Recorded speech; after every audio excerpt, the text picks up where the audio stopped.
the beautiful Irish hills of southern Michigan, it's the CART FedEx Championship Series. And today, it's the US 500 from Michigan Speedway. We begin our coverage down on pit road with Jan Beekes. And Paul, for a 500-mile race, we know it's going to take endurance. It's also going to take patience. But some people say it'll take a superhuman effort. Who better to accomplish that than Superman himself, Jimmy Vasser. He carries those colors this weekend and gets his first pole of 1999. Now, right next door is Adrian Fernandez. He also had a great shot at the pole position, but he didn't because he said, I pushed the wrong button on the steering wheel. I wanted to adjust the suspension known as the weight jacker, and instead I hit the fuel mixture button. He didn't get the pole, but he says I have a fast car. Because of the draft, maybe not one of these two cars will lead the first lap, but maybe one of these two will end up in victory lane. Speed is what matters today. Speed and the raw horsepower that makes it, and the incredible skill that tames it. At Michigan Speedway, 250 is a Sunday drive. Well, after the 63 lead changes last year, fans and crews and drivers have all been waiting for today. But they have some special challenges. There was a heavy storm system moved through here last night, washed the track all but clean, and now the temperatures are beginning to climb. They're expected to go into the 90s, and the humidity is going to follow. Well, there's no doubt that heat will play a role in the outcome of today's race. But it's the driver who best utilizes the draft that'll find his way into victory lane. Now, these cars are low, they're sleek, but at 230 miles an hour, they put up a wall of air like an 18-wheeler. The guy that can figure out the 230-mile-an-hour chess game, well, his race day will go very well indeed. We'll take a look now at the way they have qualified here. Jimmy Vasser sat on the pole for the inaugural US 500 in '96, but crashed. Today he will start first after his super performance in qualifying. Starting alongside will be Adrian Fernandez. Juan Montoya has over 4 wins to his credit, but he's still a rookie. Today, he may face his biggest challenge yet, a high-speed 500-miler. Juan will start inside row 2. Michael Andretti will start on the outside. In row 3, Scott Pruitt, the best start for a Toyota, and Max Pappas on the outside. Now, Max joined Team Rahal at the beginning of the season. With back-to-back top 5s, Mad Max eagerly awaits his first career win. In row 4, it's his teammate Brian Herta and Paul Tracy on the outside. In the 5th row, Tracy's teammate Dario Franchitti and Cristiano D'Amata.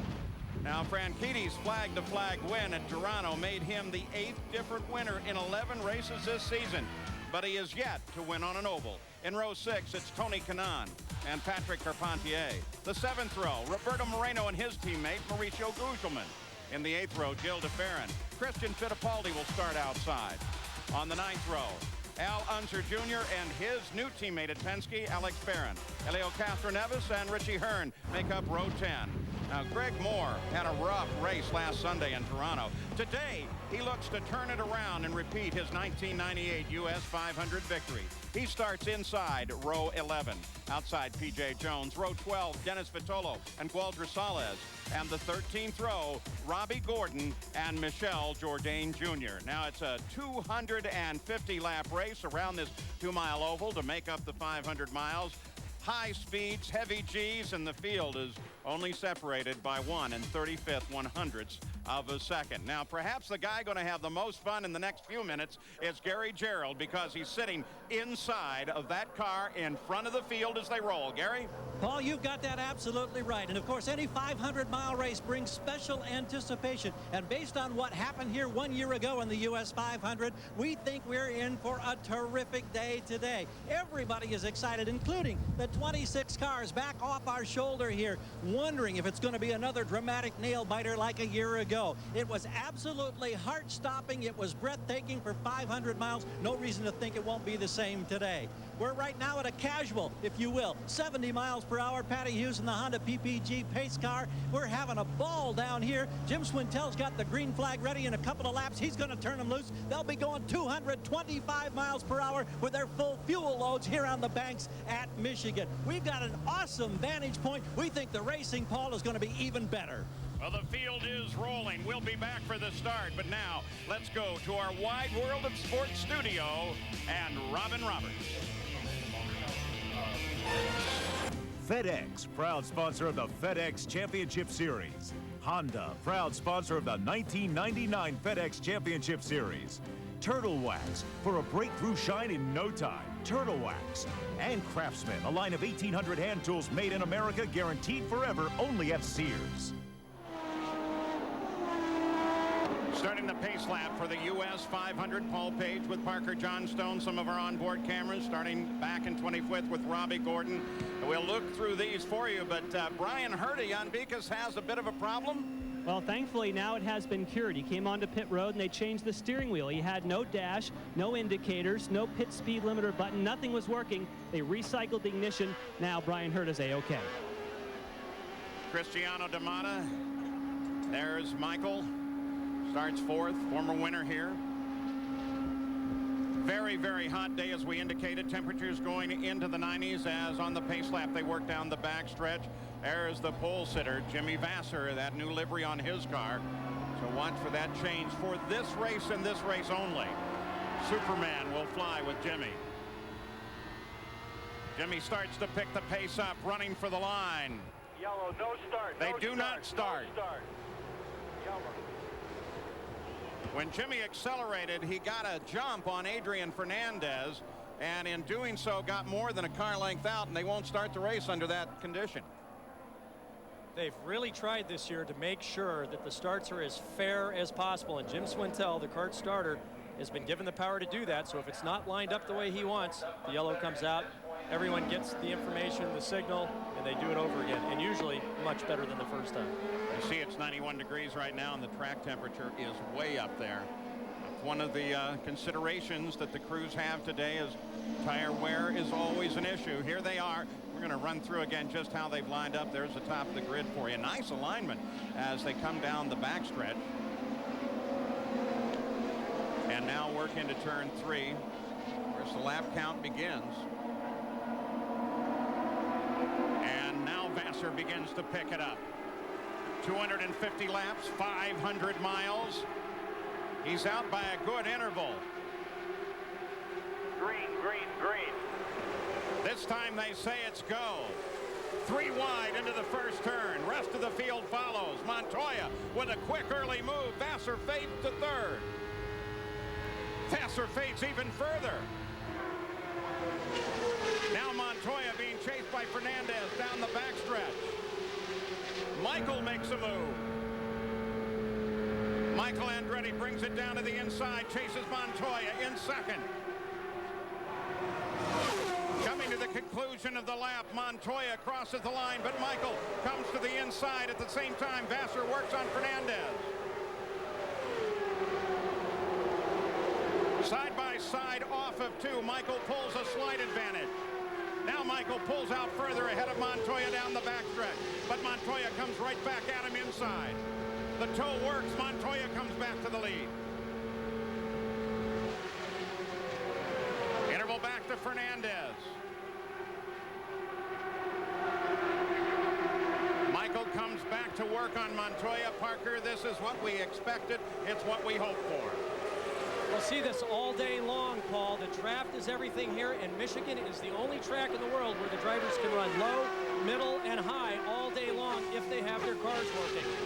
Michael Andretti back to the front. Montoya in pursuit. Then Fernandez. And here comes Montoya. Fernandez, Vasser, Max Pappas is 5th. Tracy is up to 6th. Tony Kanaan 7th. Cristiano Damata 8th. Pruitt 9th. And Dario Franchitti is 10th as Michael comes back at Montoya. With the Hanford device and the tunnel blockers that they're using, of course, the cars are slower. It's like a restrictor plate race in Winston Cup. But they also have to be very careful of the airflow over the cars as they pass one another. Montoya back to the front. cars in this configuration are producing almost half of the downforce they had from 2 years ago. The thing that's interesting to watch between Montoya and Andretti is how they're respecting each other and giving each other air on the top and the bottom of the track, because the draft is so big here. If a driver crosses in front, if Michael were to move up right at this instant, he could put Montoya in the wall, taking the air off his car and taking off the rest of the downforce. As we watch the fight for the lead, you can see Max Pappas back there working on Jimmy Vasser. That's a fight for fourth, and they're all strung out. Pappas drops out into clean air, tries to find room. Here comes Tony Kanaan inside of Paul Tracy. Tracy takes the high groove. It works. Cristiano Damata closes in. He may get Kanaan here. Kanaan started 11th, came up to 7th position quickly. Barron started 18th. He's now 13th.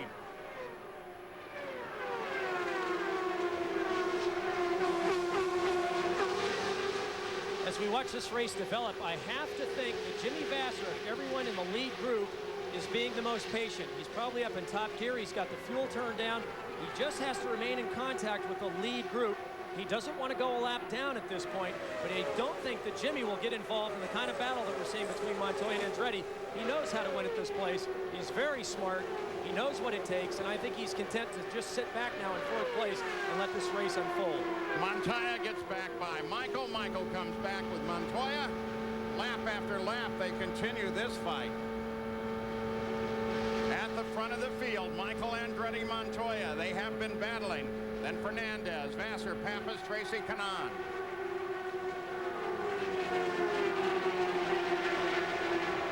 Michael Andretti, when you think about it, he's expressed it as a concern as Montoya comes back at him.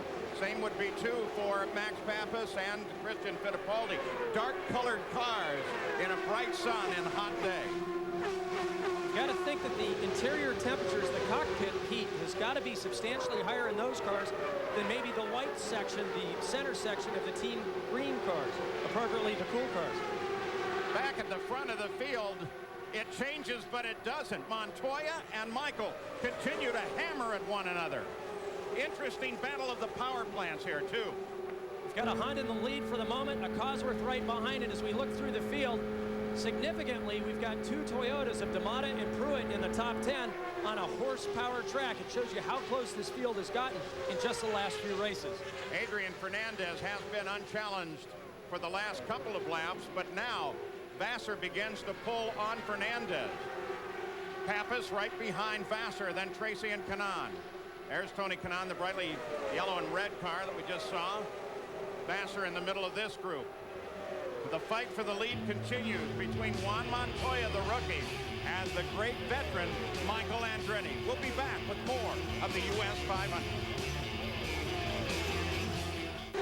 This is Paul Page. Welcome back to the US 500 at Michigan Speedway. 15 laps are complete. Now, not counting passes at the line, but counting passes all around the track. There have been 22 now.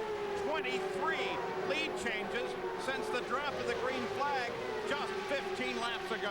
And you have to wonder, Michael Andretti always charges, and in a 500-mile race, he has suffered so many times from mechanical failure. Is he pushing too hard too soon? As well as Juan Montoya, who's never driven in a 500-mile race. You look back and you see Jimmy Vasser, you see Paul Tracy, you see Adrian Fernandez content to run back just a little ways and not get involved, passing back and forth and back and forth. In fact, in our picture, you can see Allenser Jr., who's come up from 17th place. He's now up to 10th.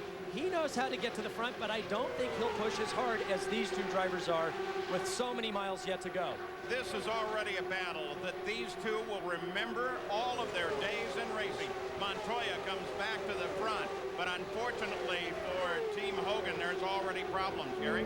The tough luck continues for this team. Castro Neves came in reporting loss of power. They pulled the body cowling off. They have just changed the pop-off valve that controls the turbo boost to the amount of pressure to the engine that's forced in there. They're buttoning up the bodywork. They're going to send him out, but he's lost several laps. Just so costly, so frustrating, so early in the day. Engines fired. Helio is back out. Michael comes back. Montoya comes back at him again. At the same time, sitting back in third place is Fernandez. He's maintained an interval just about half a second back, Jan. Yes, and of course Parker was saying that he was content to do so. I checked with the team. They said that is exactly the case. We're in no hurry. We're going to pace ourselves. We have plenty of speed. We don't need to show it right now. There are the drivers on the move through the field. Look at Al Unser Jr. Started 17th, sitting up in 9th now. A lot of good moves at the back of the field. And they begin to encounter slower traffic. Fernandez drops way down. They can get 2 lines over if they have to. They would prefer that they do not. So the rest of the field now encountering Dennis Vitolo.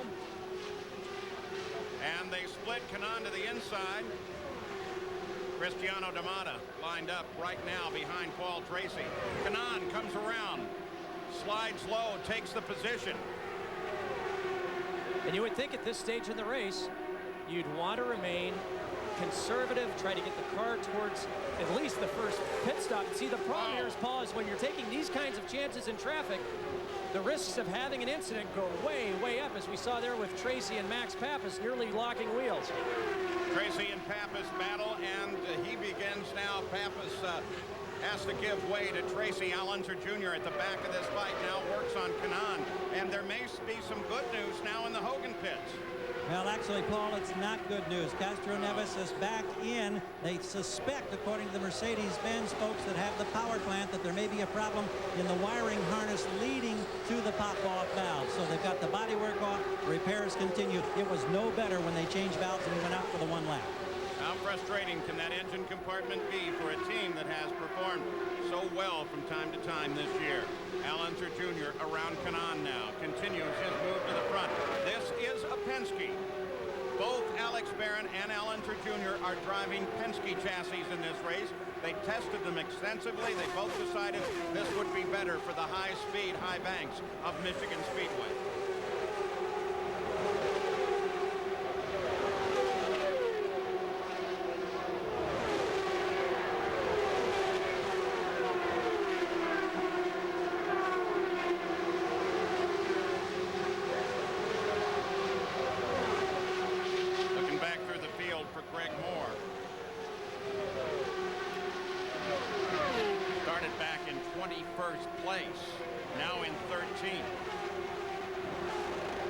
Qualifying run, Greg wasn't satisfied, but he wasn't dissatisfied. He said, hey, look, we started towards the back last year. We've got a great race car. Qualifying really doesn't mean that much. And look at this player's car come up through the field. You've got to have the car hooked up so it works well in traffic. Some of the teams, some of the drivers focused more on qualifying than maybe they should have.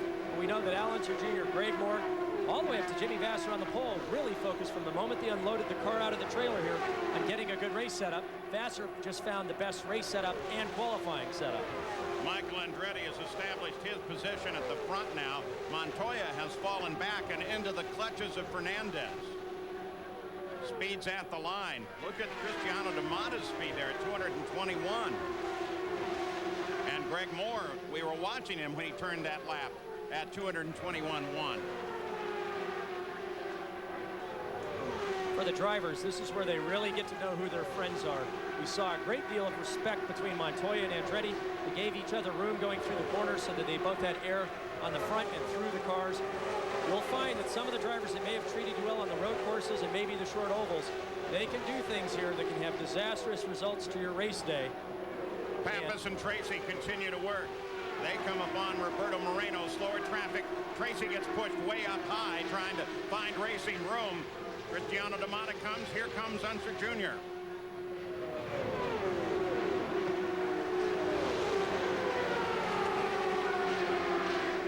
Michael Andretti, as he leads this lap, is leading the 6,000th lap of his career. Congratulations, Michael. Maybe that was incentive for running so hard against Montoya in the early going. Pit side, Jan Beekes. Well, you've talked about Al Jr. and his charge through the field. Just check with Team Penske, and they say they're not doing anything extraordinary to try and move him to the front. The car's just working good. He's being patient. He's drafting, and they say they're very, very confident that they have the right setup for today. You saw Alex Barron Barron making a move back there behind Paul Tracy. Al Unser Jr. up running in 7th now. There's Barron alongside of Tracy once again as those two continue to battle. They fight all over Michigan Speedway with 27 laps complete. Goodyear Blimp Stars and Stripes base in Pompano Beach, Florida. The controls, Jim Maloney from Vienna, Virginia. Don't forget, August 7th, that's a Saturday, coverage of the Brickyard 400 from the Indianapolis Motor Speedway here on ABC Sports. Nothing has changed here at the US 500. Michael Andretti is the leader. In second place is Montoya. He is 2.5 seconds back and is in reach of Fernandez now. Fernandez has been just chasing him the past couple of laps. At the same time, Al Unser Jr. has been up battling with Paul Tracy. And while you're thinking about the whole situation of colors of cars and Tracy, Franchitti, Unser Jr., Alex Barron, sure enough, Alex Barron has been battling with Franchitti. So 2 battles of similar colored cars going on 2 different places in the track. What a great break for Alex Barron picking up this ride. He had a great test here at Michigan, then went to Fontana. Showed that the Penske was very, very good on the super speedways. And has resurrected his career mid-season with Penske Racing and is doing an outstanding job this weekend. Tony Kanaan tries to get the position inside of Tracy. Al Unser Jr. is in front of this battle. Dario Franchitti sits back in 11th place. Jan Beekes? Yes, and I also have an update for you on Roberto Moreno. He came onto pit road early because his car was super loose. They changed a rear wicker, which gives the car more downforce, and they're hopeful that the car will come back in form. Now, in about 2 laps, we will see some of the leaders, including Adrian Fernandez, here on pit road. And Gary Gerald's been watching Dario Franchitti. Well, they had an alarm going off in Dario's cockpit. They told him, they being the crew, to ignore it. They determined that one of the tire pressure sensors had failed. There is still obviously pressure, and he is staying on the track. Montoya, we are told, is on pit road. We're up the line at the Andretti pit. On pit road, 35th lap. Nice and easy, nothing fancy. Watch your speed leaving the pit. Ready? Go, go, go. Good So job. the first stops occurring under green. Montoya, the first of the leaders to come off. Michael Andretti stays out. Pit speed limit down at 50 miles an hour. Here is Adrian Fernandez in, Jan. Yes, and they are expecting to make no changes except for they have taken out 1 PSI on the right front tire. So we do not expect them to go for the wings. We're just going to hope this is routine. It may be as many as 7 pit stops today. Nice and routine, 13.9.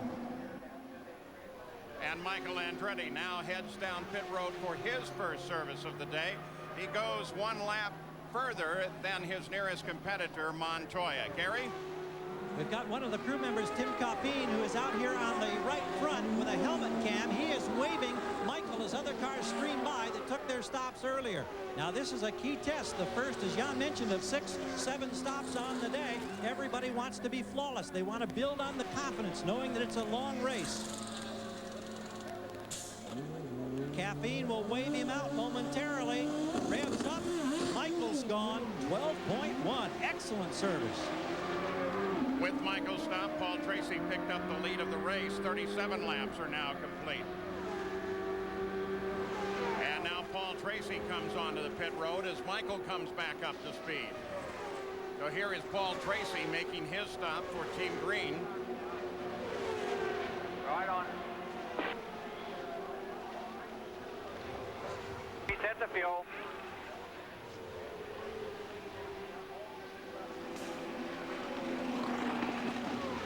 Wheels are done. Wheels are done. Okay, watch your mirror. Watch your mirror, Paul. Watch your mirror. Speed limit. And Dario Franchitti makes his stop at the same time. Now he's come away, so both Tracy and Franchitti have been in and out. Scott Pruitt, you see, has made it in and out as well. All of these stops occurring under the green flag. The race started under yellow. They waved it off. The leader too far out in front. But after that, hits run incredibly green, and we have seen a battle at the front of the field like we have never seen before between Michael Andretti and Juan Montoya. Let's go to Jan Beekes. Well, you talk about the battle on the racetrack. There was certainly a battle down here on pit road. So many similar times for pit stops. But my unofficial watch, at least towards pit in, looked like Scott Pruitt had one of the fastest pit stops we've seen at 12.8. We saw Allenser Jr., P.J. Jones, everybody having little trouble. These pit crews are very finely tuned. And we return to the picture the way we started, with Michael Andretti in the lead and Juan Montoya now beginning to chase Andretti once again. And it's significant that some of these drivers have been able to go 2 more laps on a load of fuel. If we're anticipating 6 or 7 stops, that could be 12 to 14 laps, that it extends their fuel range towards the end of the race. That means Tracy, Franchitti, the drivers that have come in later, will be able to pick up a yellow if it occurs, and that could make all the difference towards the end. Looking down now on the leader from the Honda Helicam as he works his way through traffic here at Michigan Speedway. Perhaps the biggest and most important change during that round of stops was Jimmy Vasser. Jimmy Vasser moved up into 3rd place as a result of those stops. Here comes Michael to put yet another car 1 lap down. 41 are complete. After a 2-year battle with cancer, Lance Armstrong maintains the overall lead in the Tour de France. Coverage of the final stage coming up next on ABC Sports.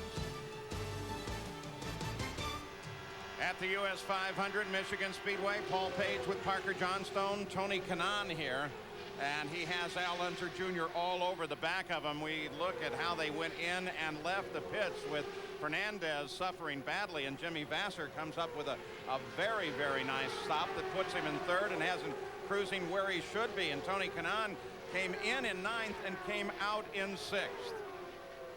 What a great track Michigan is, Paul. You can see they're running down low. They're in the middle. We've seen a few cars like Paul Tracy taking the high groove all the way around. It's the only track in the world where you can do this. And the guys with the experience have set their cars up to be able to run not only by themselves, but also in traffic, take full advantage of the tow. And now look at as Al Unser Jr. goes around the high side of Adrian Fernandez. This is where the trust element really comes into play. Well, Tony Kanaan got Fernandez in what looked like a quite easy pass, moves into 5th, and now Al Unser Jr. begins to work on him. Let's go pit side once again, Gary. Well, maybe with the most frustrated guy of the weekend, Robbie Gordon. This has been a struggle. What happens to put you out of the race? We had something in the right rear wheel bearing or something.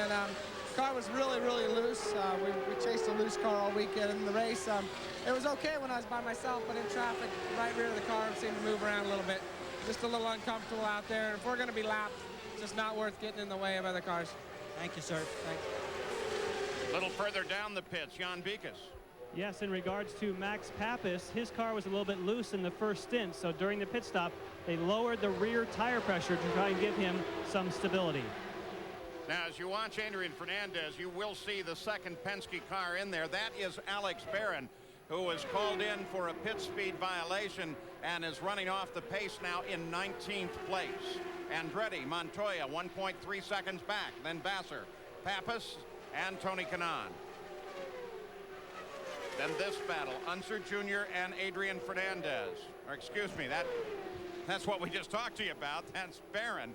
Al Unser Jr. is already up there. Got around Fernandez and was gone. There he is. Closing now on Tony Kanaan. Michael Andretti up at the front of the field, fights with Gilles de Ferran. De Ferran trying to stay on the leader lap. De Ferran hoping to have none of it. And you can see Joe got a great draft, went around the outside on the entry 1. Michael just drove right back down through 2, out onto the back straightaway, and now Joe comes back. That's why the draft is so important here. Look back behind Michael, though, as he comes inside Gilles de Ferran. There is Montoya, and he's closing. Jimmy Vasser is, too. Montoya's right there now. There's Vasser. Tony Kanaan continues behind Max Papis in 5th place. Gary? Communication problems for Steve Horn, Jerry Forsyth, and those who back Tony Kanaan and the McDonald's drive-through crew. The problem is that Tony can hear the pits, but he can't talk to the pits. So Steve Horn relays him an information as Tony flashes by at well over 220 miles per hour. He gives him a lift with his left hand to acknowledge the message on the front straightaway. They're going to have to chase this problem, it appears, all afternoon. And the big problem with that, Paul, is that as the track conditions change, the car changes, the driver needs to be able to communicate to his engineer what changes he wants for the next pit stop, especially if the car's been going loose.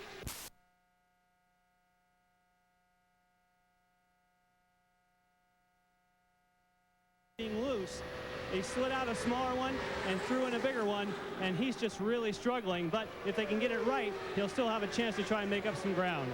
Roberto Moreno hoping for a better day in what is expected to be his last drive as a substitute for Mark Blundell at Pac West. No indication of what's going to happen to Moreno, whether or not Pac West will find another car for him to finish out the season because of the fine job he's done, or maybe somebody else will pick him up. Richie Hearn now up to 13th. Michael Andretti at the front, half a second in front of Montoya. Have you ever seen anybody fight this hard to stay on the lead lap?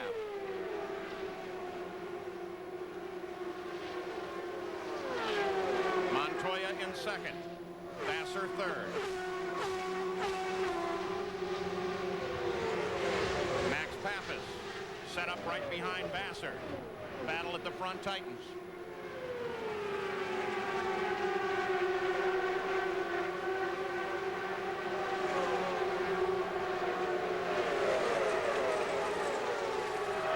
So now with 195 to go, there is Richie Hearn. We mentioned that he's moved up to 13th place. Good run here as well. Michael still leads. Both Brian Herta and Patrick Carpentier and picked up 14th place. At the same time, Christian Fittipaldi passed Dario Franchitti for 11th.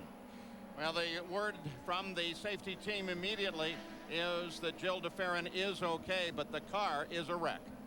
And that's what it looks like from the driver's perspective, Paul. But look at the speed that he takes as he comes out now. Fortunately, he hit the car at a very low angle of impact. And you can see that the tethers kept both the right side and the right front and the right rear is attached to the car. Listen.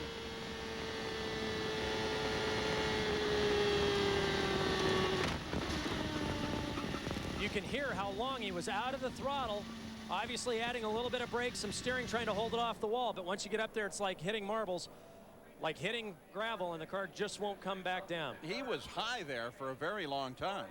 Well, and the problem is we've only done 61 laps, or it was only 61 laps at the time of the crash, but even then the marbles are starting to get put out by the tires. And even though you can run that high in the beginning, if you get just a little too high, that's all it takes, and the car just walks its way into the wall. Well, the expectation with this first real caution of the day, coming with Gil de Ferran's accident, happens at the 62nd lap, and that is an ideal time for the leaders to hit the pits once again. Many of them are in fact laid out, as Gil de Ferran will take the mandatory and required trip to the medical center for an examination, but you saw he hopped out of the car right away and he looked okay. The crews all waiting. Pace car brings the field around. Michael Andretti at the lead of the field. As he crossed the line, he was about 2.5 seconds ahead of Montoya just before the yellow. Now Michael Andretti comes onto the pit road. Max Pappas is coming in third. Montoya will be in second. Gary Gerould waits for Michael Andretti. Yes, but Max Pappas will stop first because he has the closest pit to pit in. They're not expecting to make any changes except for tire pressure.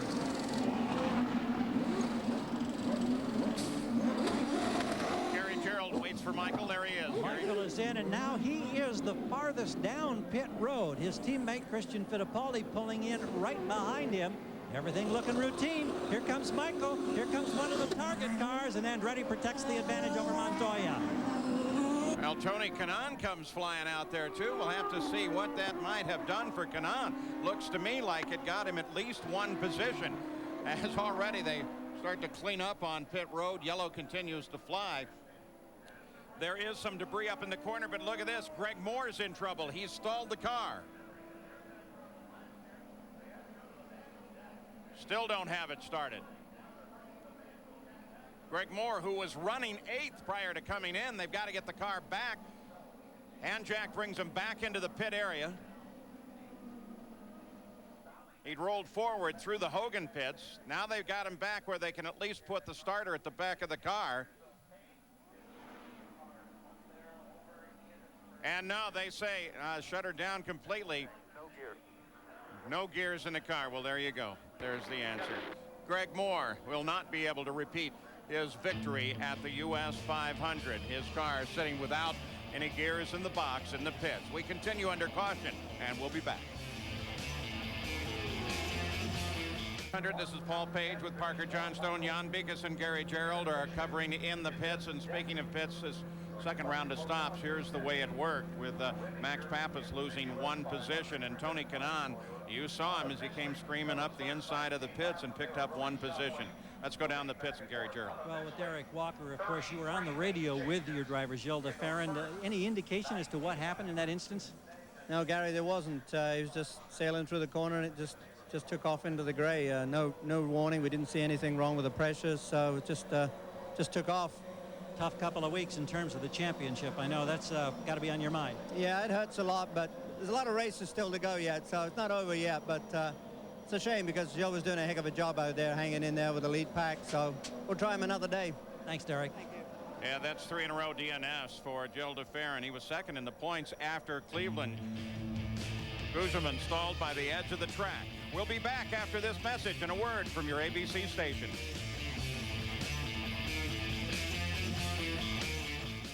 The spotlight takes a look at the incident that has brought out this caution period involving Gilles de Ferran as he got up against the wall, just motored up into the high side. Look at Mauricio Guzman, locks the brakes up coming down and clipped some debris. Now, since then, Mauricio Guzman was pulled to the side of the course.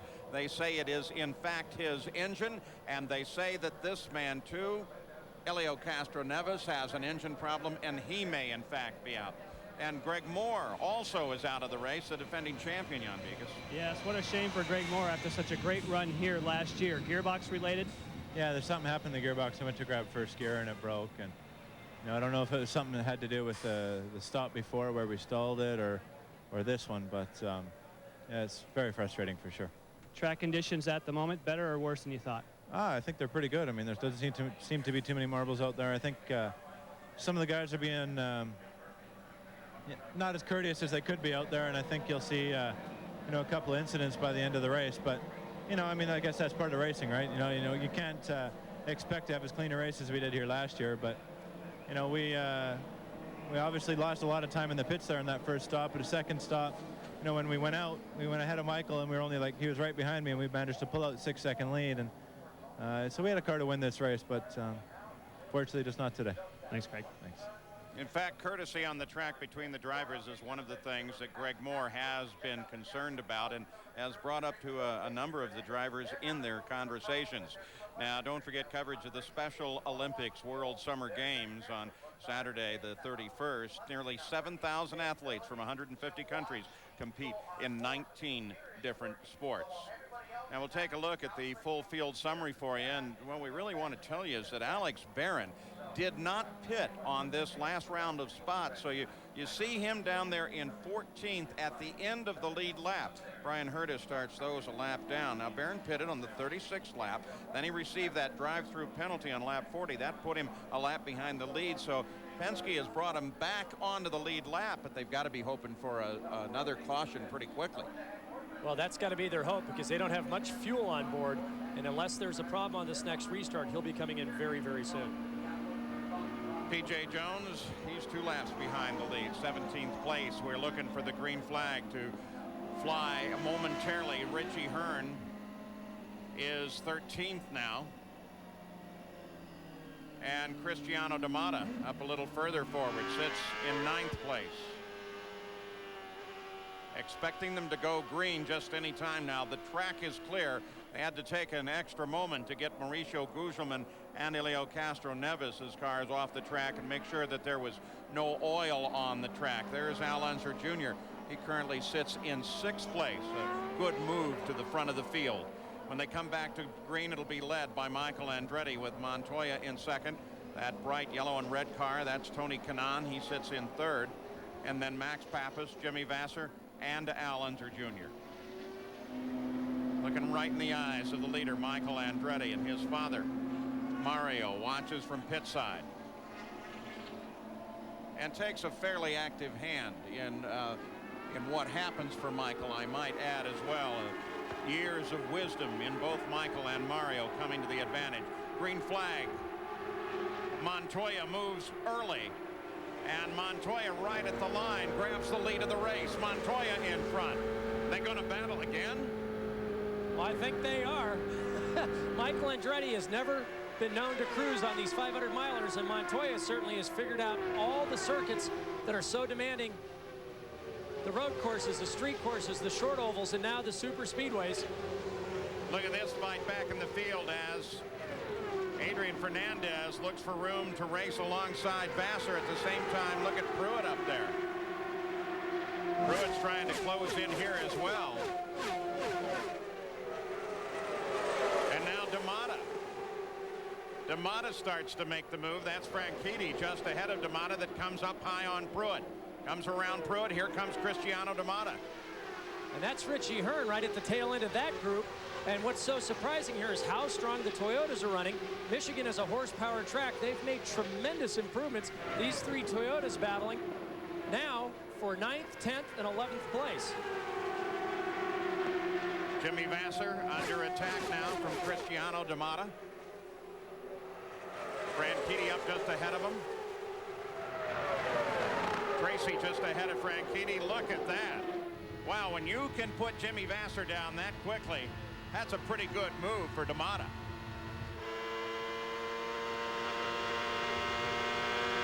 Out the back of Cristiano's car, Jimmy Vassar in pursuit now.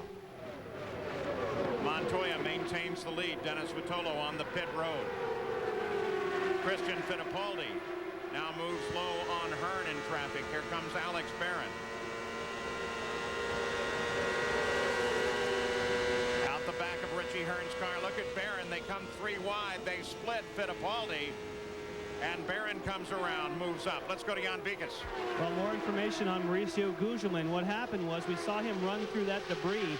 A piece of debris must have come in and damaged the oil cooler, because they've now looked at the telemetry. The oil temperature went up, and then the oil pressure went down, causing the engine to blow. Well, Mauricio did everything he could to keep out of that, but he couldn't do it. Locked the brakes up. Montoya and Andretti continue their battle. Another pass for the lead. And Montoya takes it, but look at Tony Kanaan sitting in third and closing. Pappas closes on Kanaan.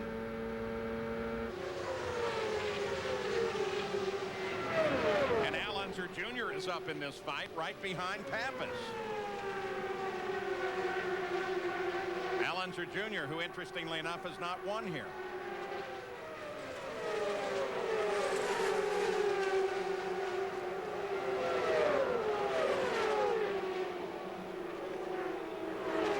One of the strongest performances that I've seen from Tony Kanaan on the ovals. He had problems earlier in the week. They had a motor let go, which put him into the fence, and they brought out the backup car. Then they had a problem with that car. They've struggled back and forth all weekend. It looks like the top wicker bill, or the tape that seals that wicker bill, has actually come loose on the trailing edge of the Hanford device on the back of Tony Kanaan's car. And even with that, though, he's holding down third place in a battle with Al Unser Jr. You can see it there. Tony signaling to his crew. Remember, he doesn't have radio communication back to the pits. Parker, it's not tape, it's the actual wicker. I saw it go by on the front straightaway. I think the wicker has worked itself loose, and it now has bent, and it is lodged in there. That may be difficult to remove.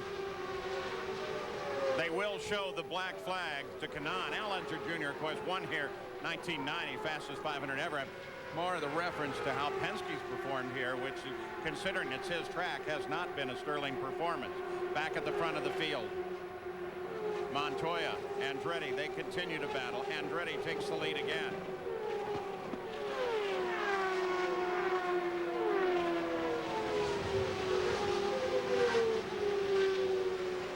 With that wicker bill coming off the back of Tony Kanaan's car, that'll have a very adverse effect on the handling. We can see that he was slowing down rapidly. The car will go very, very loose. And when the car is trying to turn around backwards at 230 miles an hour every time you turn the steering wheel, that makes for very, very uncomfortable driving conditions.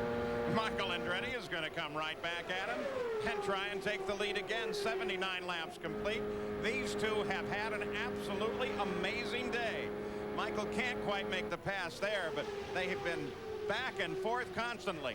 Tony Kanaan comes off the course after a great run up at the front. That Wicker Bill is going to cost him, Gary. Boy, it's going to cost him. The crew awaiting him. Here he comes now. We'll watch at the back of the car. Watch the man to the left here. They bang the little latch that opens it up. They've got a wicker. They've got pliers. They've got tape. They're having a little difficulty.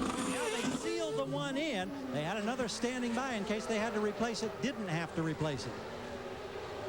But Tony Kanaan will give up greatly, drops to 14th, trying to stay on the leader lap after that stop, after being up front and battling with the lead of the race.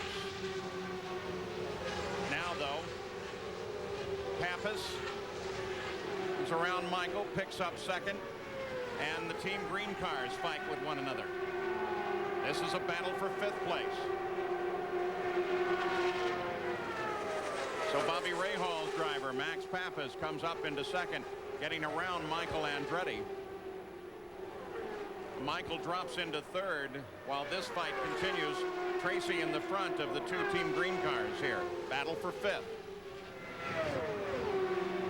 As we watch Tracy and Franchitti, I would think that of this lead group, along with Jimmy Vasser, these drivers are just trying to stay in contact with the lead. They don't want to lose a lap, but they also don't want to push. They don't want to take chances in traffic.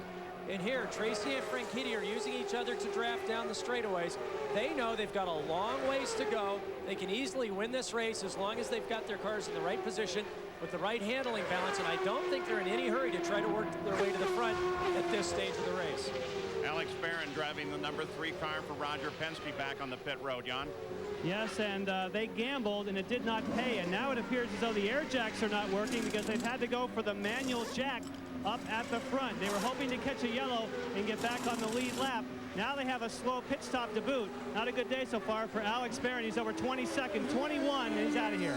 Great day, though, for Max Pappas as Max Pappas takes the lead away from Montoya. Now slower traffic just ahead. Pappas, for the first time, comes out front.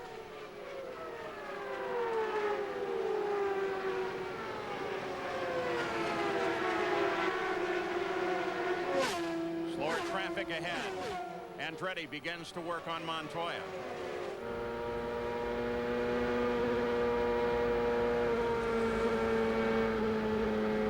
Listen to Michael lift, Paul, as he comes down into the first corner. Right from the very first lap, he was nearly flat, but now he's coming out of the throttle quite a bit as he goes down into that first corner. Looking further back, that battle for 5th. Tracy, then Franchitti. D'Amata's closed in on them. It does seem, though, that these two have learned how to run with one another after a little bit of trial and error. Well, Max Pappas, for the first time in his career, leads, and he leads at the U.S. 500. Whoa. That was down and inside quick.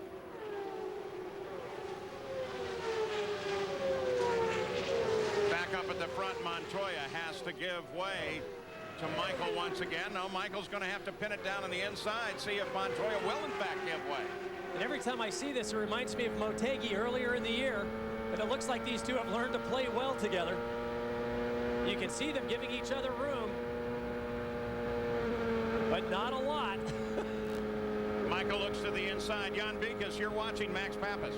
Yes, and of course the Team Rahal crew also wanted to see him go up there and lead for the first time, so they told him, go ahead and use the button. If you need to get a run on somebody, you're welcome to use the button. Use more fuel, more RPM. Right now, it's put him in the lead. Well, Michael and Juan are going to continue their battle, though this time for second place. The battle is about the second, 1.3 seconds behind Max Pappas, the new leader of the race. I don't believe it. They just keep going at it, lap after lap.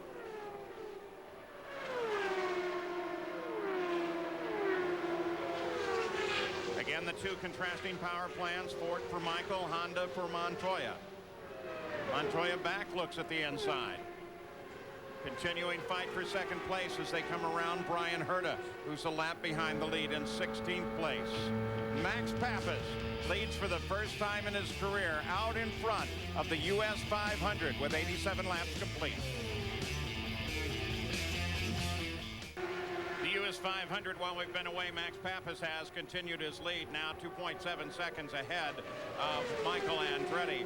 And Alex Barron's been running just ahead of the leader. You see him running high there in the number 3 Penske car and has been trying desperately to stay on the lap. He is right now 1 lap behind the race. He does not want to go 2 while we were away. Patrick Carpentier had to give way to Tony Kanaan for 13th. Kanaan, after that rather quick stop to repair the Wickerbill, still dropped to 13th and 1 lap behind the lead of the race. Let's go to Jan Beekes. Well, Paul, we were talking about Team Rahal and the efforts of Max Pappas to go to the front. Well, I look for Bobby Rahal, and he's not here. He's gone. In fact, he's on top of the roof, and he is spotting for both Bryan Herta and Max Pappas. So he has a bird's eye view and gets to see his car leading this race. And I was a little surprised that they're allowing him to use that overtake button to go to full reg, advance the timing. It extends the rev limiter, because even though the engine manufacturers might tell you that's okay, experience would dictate that you want to use as little of the engine as possible. Keep in mind they're over 15,000 RPM as it is for over 500 or for 500 miles. So you don't want to put any undue stress. You want to save it for the sprint to the end. Just to lead the race at this stage, I don't know if that's as important as actually getting to the checkered. I think I'd wait and be a little more patient. Back in the field now, you're beginning to see some interesting battles. Here is Christian Fittipaldi as he works on Richie Hearn. Hearn has been battling back and forth with Scott Pruitt. Pruitt and Hearn both with Toyota power in their cars. Of course, Fittipaldi with a Ford in his. Pruitt now occupies 10th place, Richie Hearn 11th, and Fittipaldi is back in 12th place. Standoff at the moment between these 2 power plants. This is the Toyota 5.6. It's built specifically to produce a lot of horsepower over a very narrow RPM range. Look at the draft. Christian gets a great run, but can he hold it going through turns 1 and 2? Yes, he can. Look at that going down the inside. So Christian Fittipaldi now picks up 11th. His next target is Scott Pruitt. And Pruitt's only about 200 yards ahead. Now look forward here. Cristiano D'Amata is working on Paul Tracy.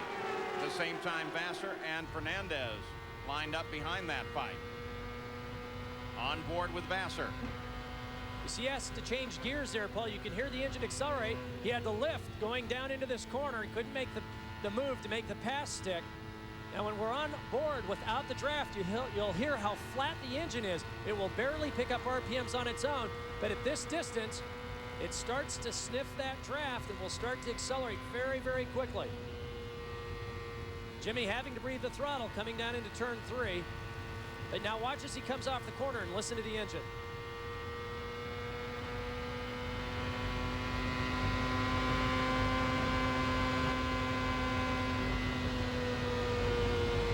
Breathing the throttle once again, coming down into turn 1. I think that Jimmy's content just sitting here. Normally he may have run the car a little harder down into the corner, but he's not that far behind the leaders, and he's probably trying to save the car, extend the fuel mileage by breathing the engine. It gives it a rest twice a lap. Max Pappas just flashes across the line, 3.3 seconds ahead of Michael Andretti. 99 laps are now complete. Let's go to Jan.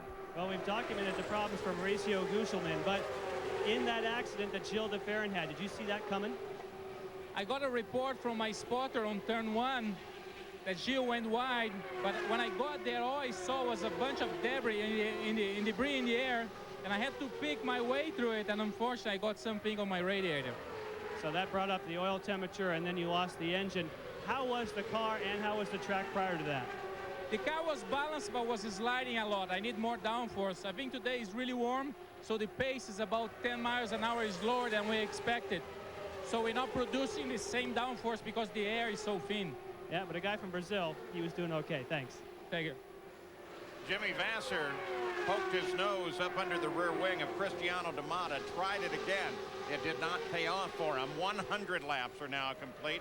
Expecting the stop Sparker to come in about 3 laps for the leaders once again, lap 103. And that had put it about 36 laps since they all came in on that last yellow. Means they're getting around 2 miles per gallon, 2.1. That's significant because remember, if they can extend it the way Tracy and Franchitti were able to, that gives them a larger opportunity for yellows toward the end of the race, which could put them in the position they want to be in to win the race. Cristiano D'Amata tries Paul Tracy for 6th. And Helio Castroneves, his troubles continue as we watch D'Amata once again. This time he tries them and gets it done. Gary Gerould? Well, yeah, you mentioned, Paul, the troubles continue. Helio, this team must feel like your snake bit. You can't buy a break. We chronicled the problems. You changed the valve and everything today. How are you dealing with all this frustration? It's really tough, Gary. You really do a good job. You really work very hard. I know also my guys doing a fantastic job and work very hard. It's just racing. Sometimes you're not doing well. I mean, the luck is not going on your side. You just have to keep trying, and one day you'll be okay. That's what we love about the resiliency of this young guy. Keep trying. We'll see you in a couple of weeks in Detroit. I'll see you there. Well, Cristiano D'Amata fought with Tracy. Tracy finally won the battle, but then Jimmy Vasser took advantage of it, came around Cristiano D'Amata, moved in behind Tracy. And what happened there is Tracy gave him the low line on the track, but Cristiano followed him mid-line. His car washed up high, and as soon as he washed up, he lost all the exit speed. That allowed Jimmy to go right by, and now Pruitt and Fittipaldi are also taking advantage of that mistake and are running him down. Adrian Fernandez in 12th. Goes a lap behind the leader of the race, comes in for service. This is the 104th lap. So we expect the leaders. In fact, we expected them a lap ago. What's the latest on Fernandez? Well, unfortunately, Paul, you know how fast he was in the beginning of the race, but he picked up a big push. That's why he came on to pit road. We are expecting the leader to be here in a couple of laps. We're on our way. Al Unser Jr. in. He came in from 10th place.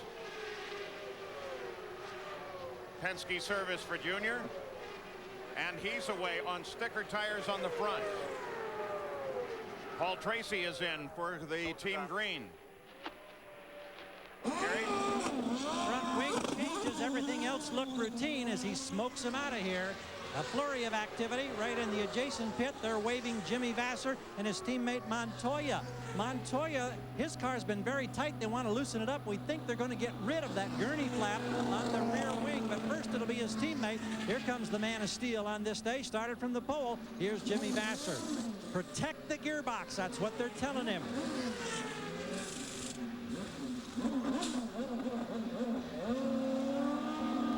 Good smooth surface as the revs come up. Vasser will be leaving momentarily. Let's go to Jan. And Max Pappas just gets the last. Wow! 10.77 seconds for our leader. A great stop. A terrific stop for Bobby Rahal's team. Max Pappas, who relinquished the lead to Michael Andretti. Montoya was in second. He came into the pits and... Go, go, go. Good job, good job.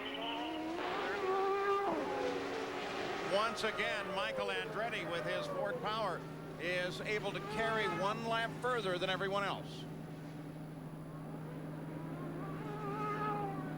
Again, we'll have Tim Coffin with his crew cam as he monitors the stop from the right front of the car.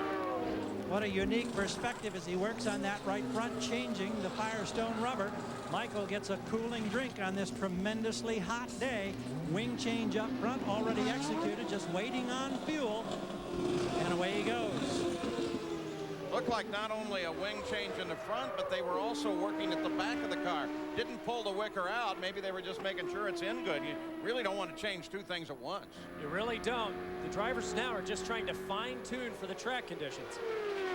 Scott Pruitt brings his Toyota-powered machine in as Dennis Vitolo rolls out. Okay, refresh changes. Hold the brake. Hold the clutch. Hang on. Hang on. Hang on. Hang on. Go, go, go.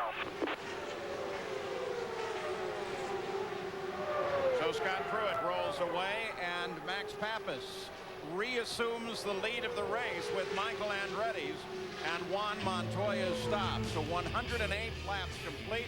All of those stops occurred under the green flag.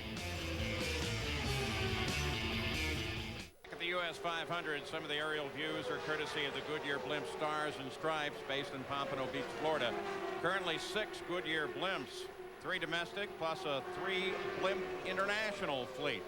There she is, Stars and Stripes over the track. Max Pappas continues to lead. Nothing has changed in the order since we've been away. On the pit in and out, Tony Kanaan did not pit. Pitted last on lap 79 for a wicker. Speaking of wicker, it looks like Montoya may have in fact pulled there.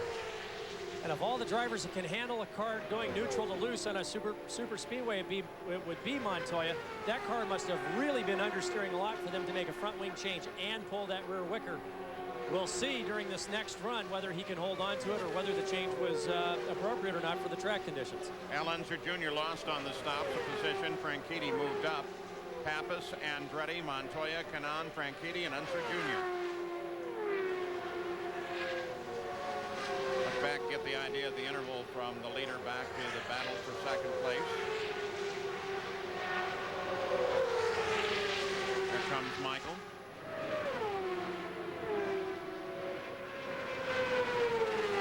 And both Carpentier and Jones just trying to stay away from this battle from the lead and get back on the lap.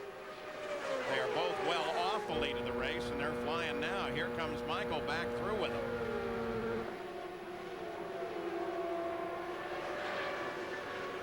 And finally, Tony Kanaan pits. There's a good example of the uniqueness of Michigan. You could see those three cars running low, medium, and high, and you could see as Michael pulled out there, he nearly got into the front of Carpentier. Now watch Carpentier drop back because he took the air off his car there.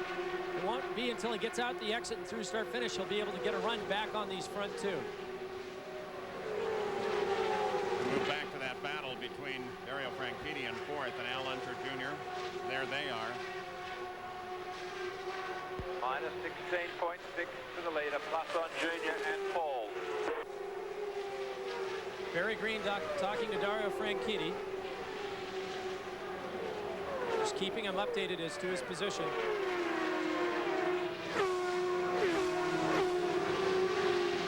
You can see Paul moving strongly around Al Unser Jr., trying to get back up behind his teammate.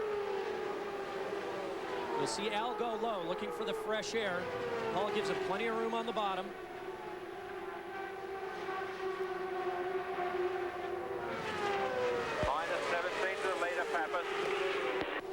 And the reason that Barry's giving them that interval is they want to make sure that they don't take any chances that might put them in jeopardy of losing being on that lead lap.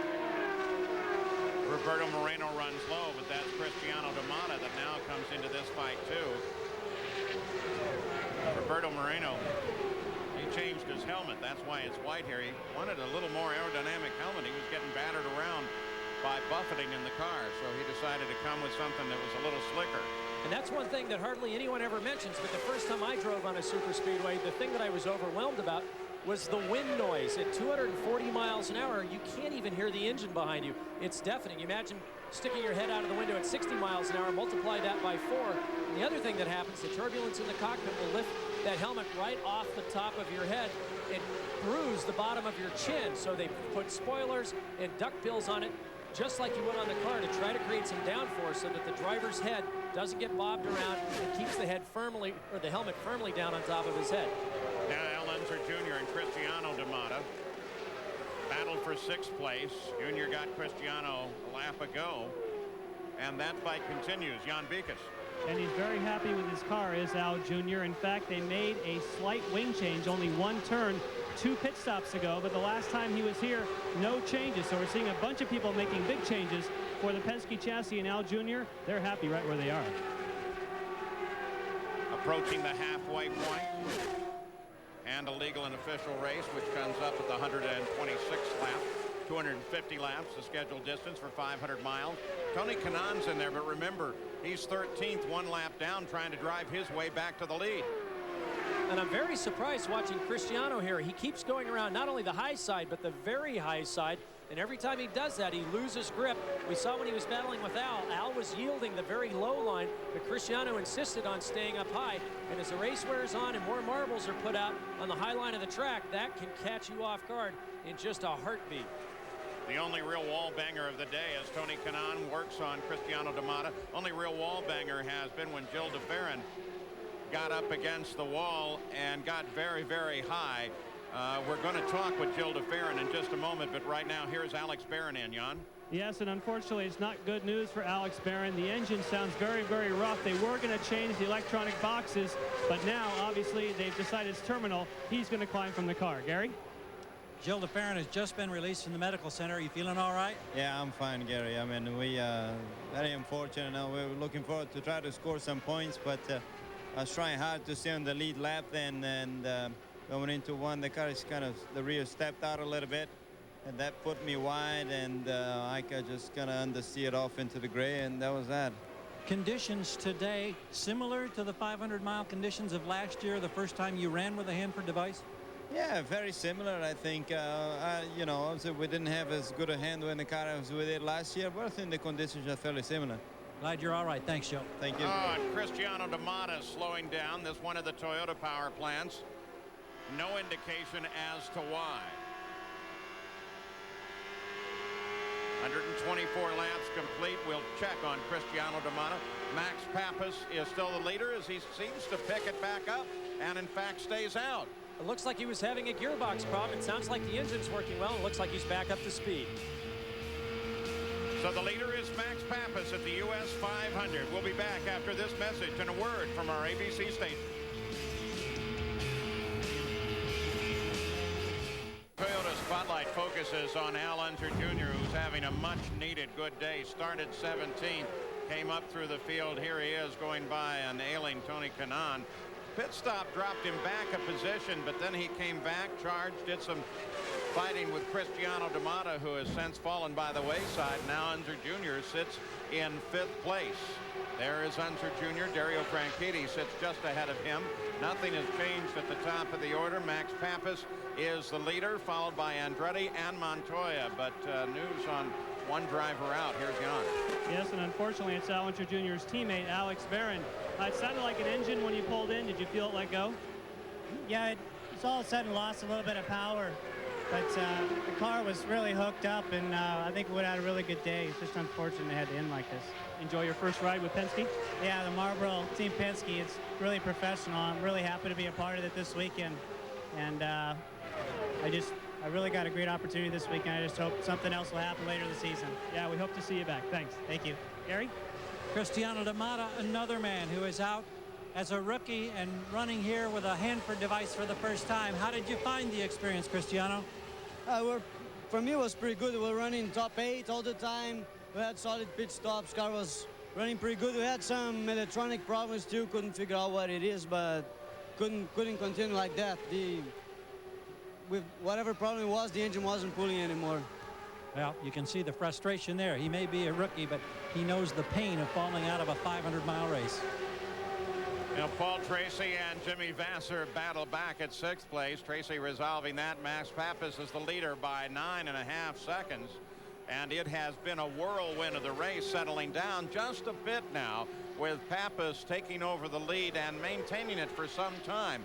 134 laps are complete. Only one incident with the wall. That was Gil de Ferran. Heavy damage to the car, but we talked with Gil. He said he's okay. Of course, disappointed with the fact that he is out early in this run. Other than that, it's been a fairly smooth event, though we have had some engines take drivers by the wayside. 116 laps to go now. There is the top of the order with Max Papis driving for Bobby Rahal, who retired at the last race of last year at Fontana, California Speedway. And now Rahal sits as a spotter up on top of the grandstand, staying in touch with his leader of the race, Max Papis. And as we look down the list, if you look at Papis, Andretti, Montoya, Franchitti, Unser, Tracy, Vasser, and Pruitt, all of these drivers and/or their teams, engineers, know what it takes to win this race. Now, for Max Papis, of course, it'd be his first race win, be a tremendous victory, and Michigan has handed a lot of drivers their best finishes ever. He's pushing the car extremely hard now, but it's hard to gauge exactly how well the car's going. When the car's right here, there is no more exhilarating feeling in the world. It becomes easy. Oh, P.J. Jones catches the wall. Yellow comes out again. And when the car's wrong, this is what happens. Second time for an incident against the wall. 136 laps complete. Yeah, I'm fine.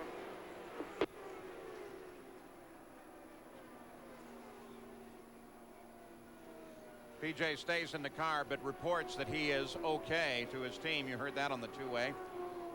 This is the center of the backstretch where he's actually finally come to a rest.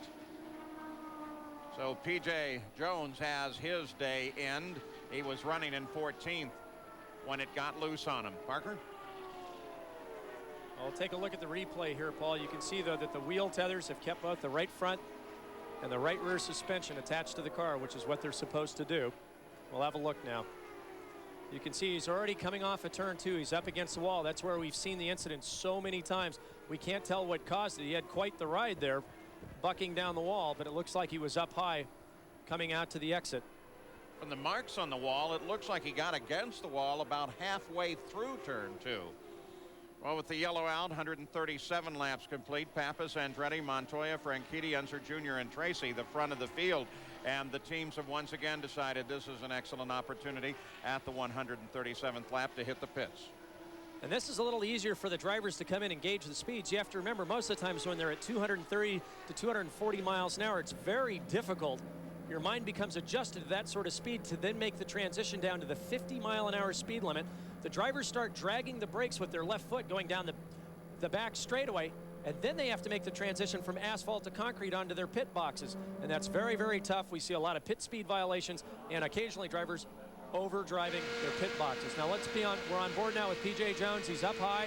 You see Carpentier down on the inside. And you can hear he already knows it's coming. And even though he's lifted out of the throttle, he's added a little bit of steering. Once it gets up in the gray, you just can't keep it off the wall. Your fate's sealed. It's one thing to wreck a race car, but he took our camera with him. I don't know how that's going to play.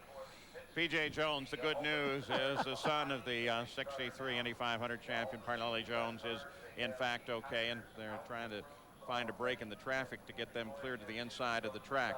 So we watch now for the leaders of the race. They have been collected by the PPG pace car, and this time around they should be given the signal that they can head off of the course and down into the pit area.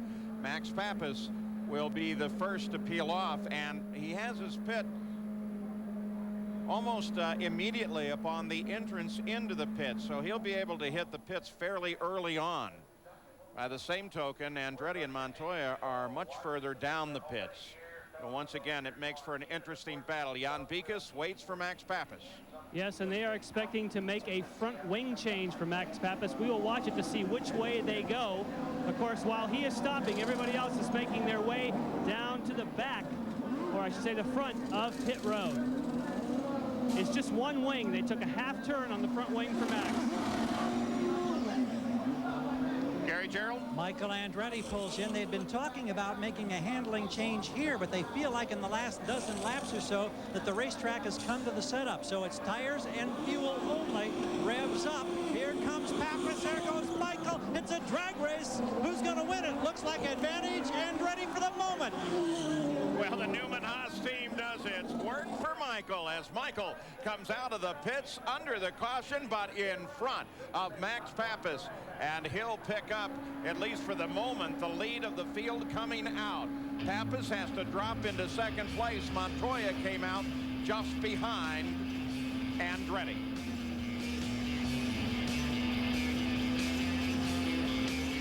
Look down on the track, still under the yellow, but we want to take it back as Michael Andretti pulled out and assumed the lead on the stop. Watch the crew. Oh, yeah, that's a happy moment. Christian Fittipaldi rolls as well. So Michael Andretti picks up the lead of the race. Bad news this race, though, for Roberto Moreno. Jan? Yes, and he shows off his helmet with all the signatures of all the crew and people that wished him well on his final ride for the Pac West team. And Roberto, I know you wanted to go out here and win this thing as your final ride. You are super sub, aren't you?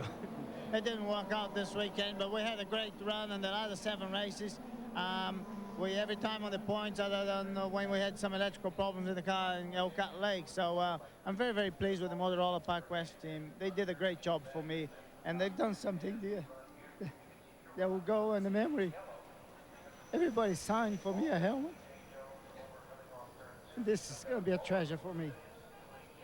And it's a treasure for us as well.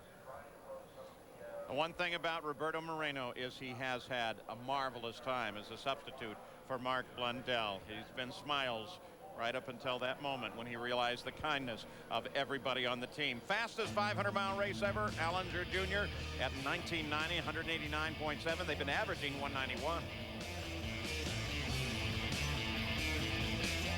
with the green. Dario Franchitti made a move high as Max Pappas moved low on Michael Andretti, and Franchitti picked up the lead of the race. Pappas dropped into second. Now Michael Andretti trying to grab the lead back and still has to stay in third, but Pappas comes forward on Franchitti.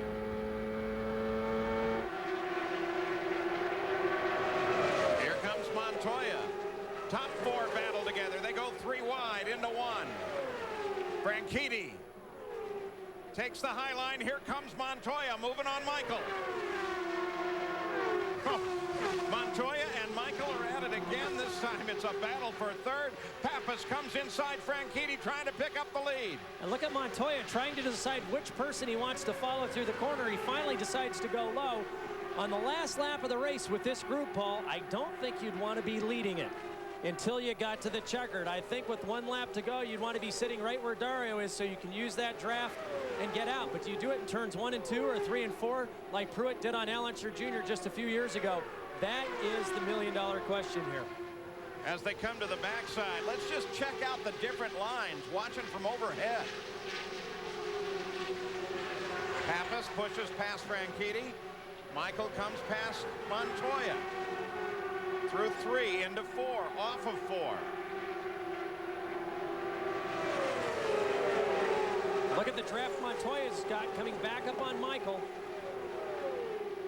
And when he pulls out, then the brakes get put back on. And then look at Michael back on the outside.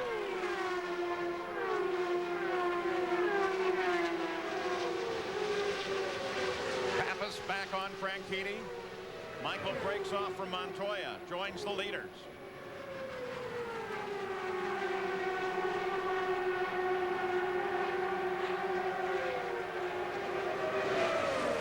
Picks up the toe from Pappas. Comes high again. In turn 1, takes the lead again.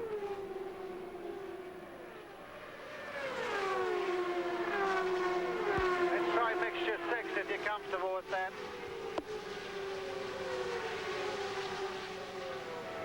Barry Green talking to Dario Franchitti.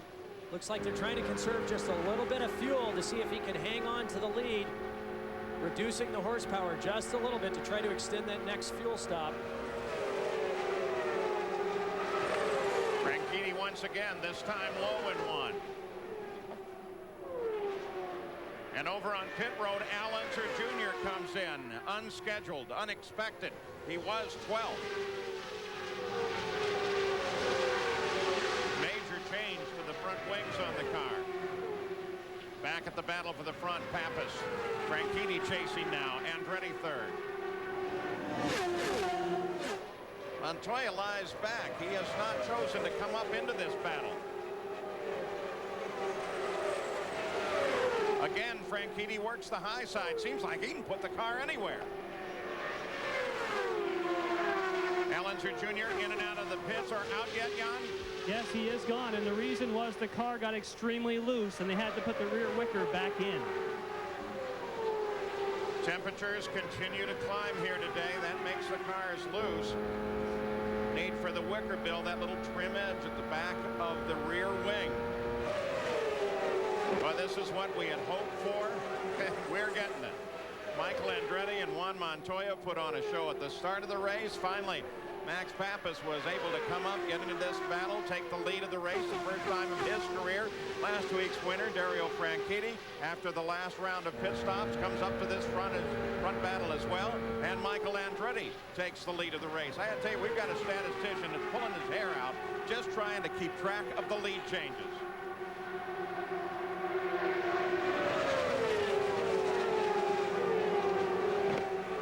Pappas again.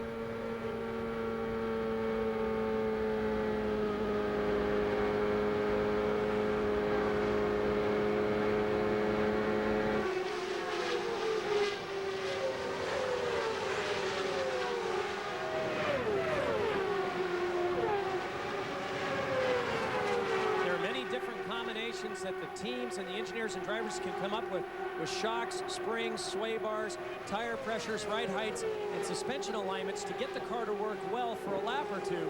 But these teams have obviously figured out the right combination so that as the temperature condition has changed and it's gotten hotter, remember it rained all last night, so the track condition is changing every single lap as they're putting more and more rubber down, that these teams have managed to find a way to find that optimum solution over a wide range of conditions. And as you said, Dario Franchitti can run very high, he can run low, anywhere he wants to on the racetrack, and that's the key to having a great race car, just not a car that's fast for one lap. Well, Max Pappas has managed to push into the lead for the moment at least and break it off with Franchitti. Andretti right behind Franchitti, but Gary Gerould, Pappas may be carrying a special good luck charm. Indeed, Paul. There's a decal on Max's car that looks like this. Robin Yount this afternoon being inducted into baseball's Hall of Fame. The former Milwaukee Brewers brilliant star, carried number 19 through the years. Tremendous race fan, a big booster of the Rahal team through the years. And in fact, back early in his career, Robin Yount at Milwaukee after a home game on a Sunday afternoon when they were racing at State Fair Park, he would race from the ballpark out to a vantage point on the backstretch where he'd peer over the wall and watch the champ car circle that famed historic mile oval. A huge day for Robin Yount. Right now looks like a huge day for Max Pappas and the Rahal team. And congratulations to him, and boy, he's carrying good luck for Max Pappas. In the meantime, P.J. Jones has been checked over at the hospital. Jan, how's he doing? Well, he's doing fine. Unfortunately, the car is not. What happened, P.J.? Well, Patrick and I were just racing side by side, and he got in front of me, and he got up a little bit in front of me, took the air away, and I got in the loose stuff, and I had no chance. He just went right in the fence. But feel bad for the Visteon team and Patrick Racing. I mean, you know, we've been struggling with the car all week and the last few races, and they put a good effort in. We just didn't quite have it. Now, tell me about that, because you and Robbie Gordon have been able to get the Swift to go here. But what's up with Michael and Christian? They seem like they can. Well, I don't know. You know, I think they have some different things that, you know, maybe we don't have, and it's a real struggle. I mean, I ran around here flat out in qualifying at 222 and with a small wicker, and they run around here at 229. So I don't know. At least you're okay. Thanks. Thanks. Boy, they just never give it up. Look at this battle at the front. You know who they are. Just enjoy the show.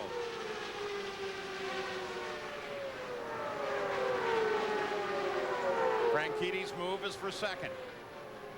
Pappas is a second in front of this battle. And Montoya is just behind it. So the fight continues at Michigan. We'll be back after this message and a word from our ABC station.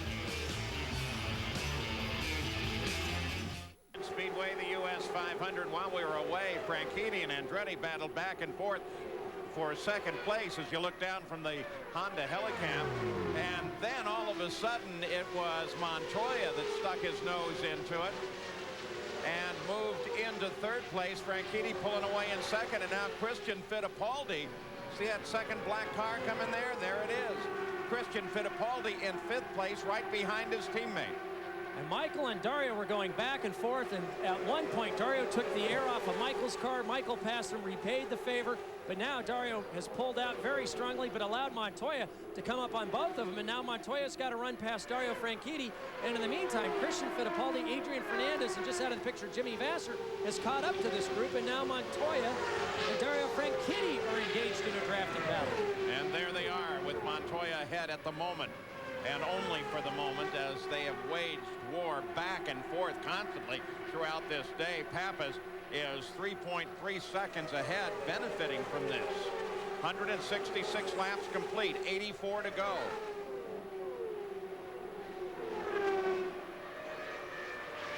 You can see there Montoya yielding the lower line to make sure Dario has air on his car. But what we've witnessed several times is that the drivers will treat each other well, but as soon as one of them violates the trust, there's immediate retribution as soon as the other car gets in front. Now right now Montoya will have to back off a little bit as Franchitti took the air off his car as he went down low. And you can see the advantage that gave to Michael Andretti. Now Montoya's got the draft back, and now Michael is pulling his teammate Christian Fittipaldi along as Montoya and Franchitti head down into turn one. Gualdrosala has brought the Dan Gurney Eagle into the pits. They've been working on it. Now he's climbed out. Jan? Yes, first they changed the electrical boxes, then they changed the spark plugs, hoping they could find the cause of the misfire.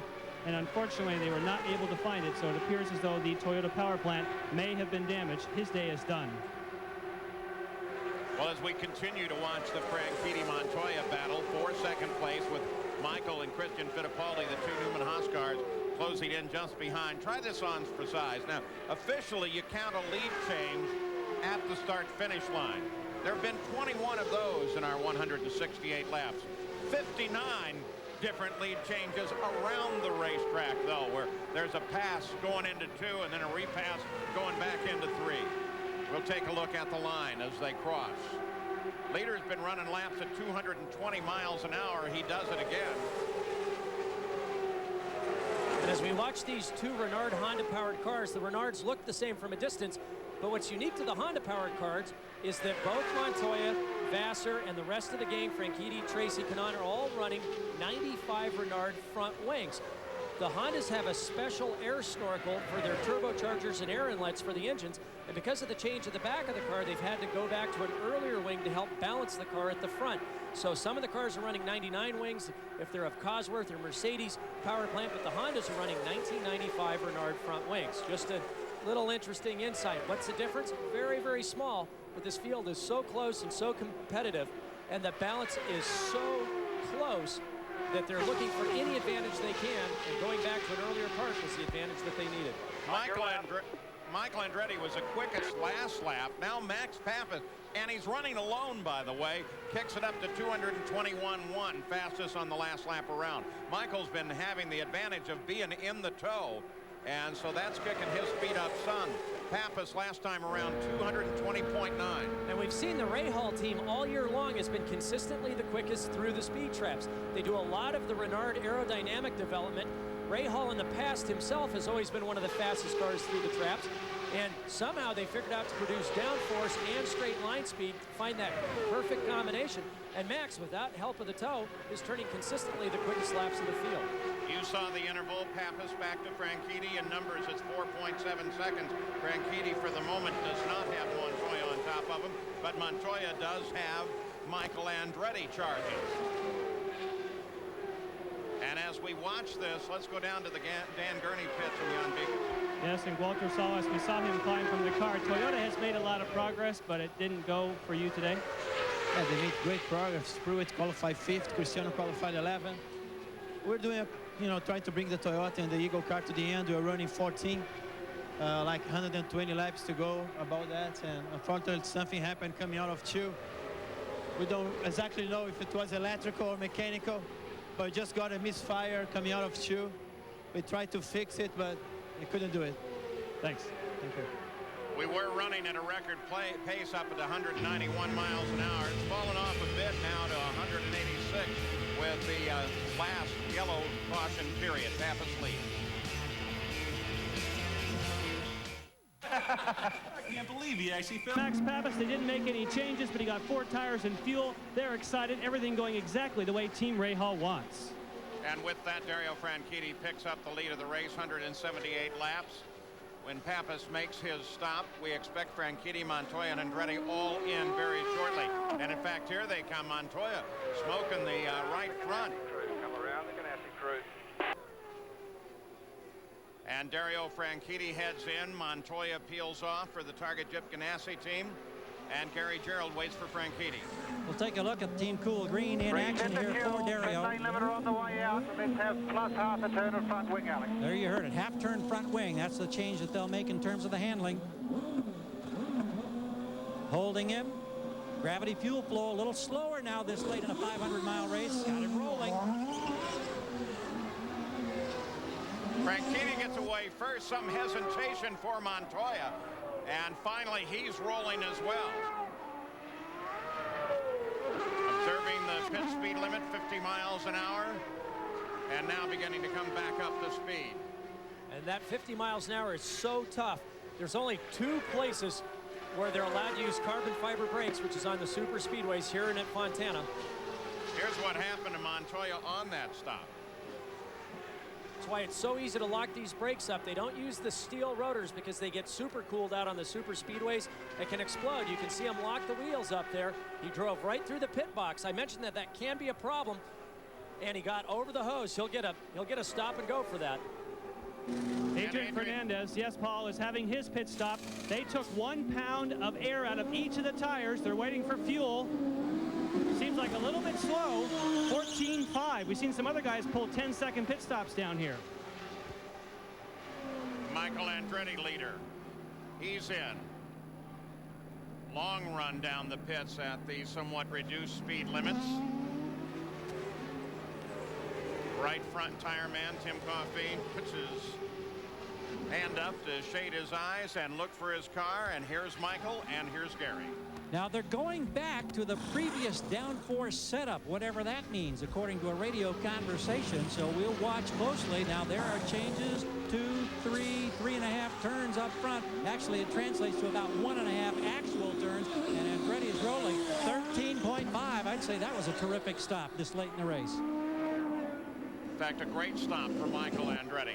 You can see they made not only a change at the front of the car, but they also changed the rear wickers. It looks like they're going back to a higher downforce setup on Michael Andretti's car.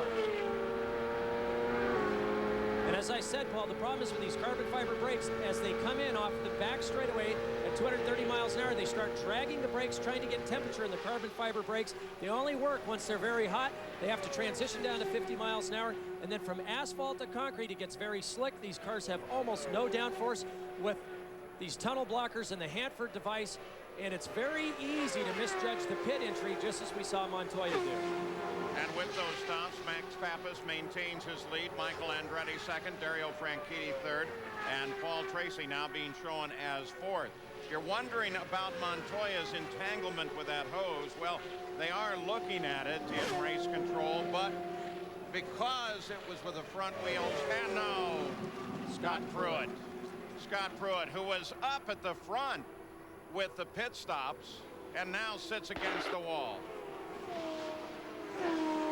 That's just steam on the right side of the car. He's crushed a cooler.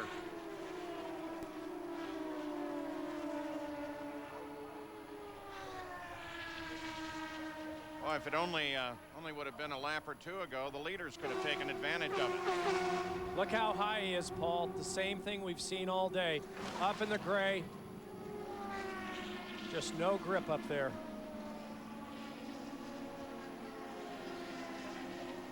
Just crushes the right side of that race car.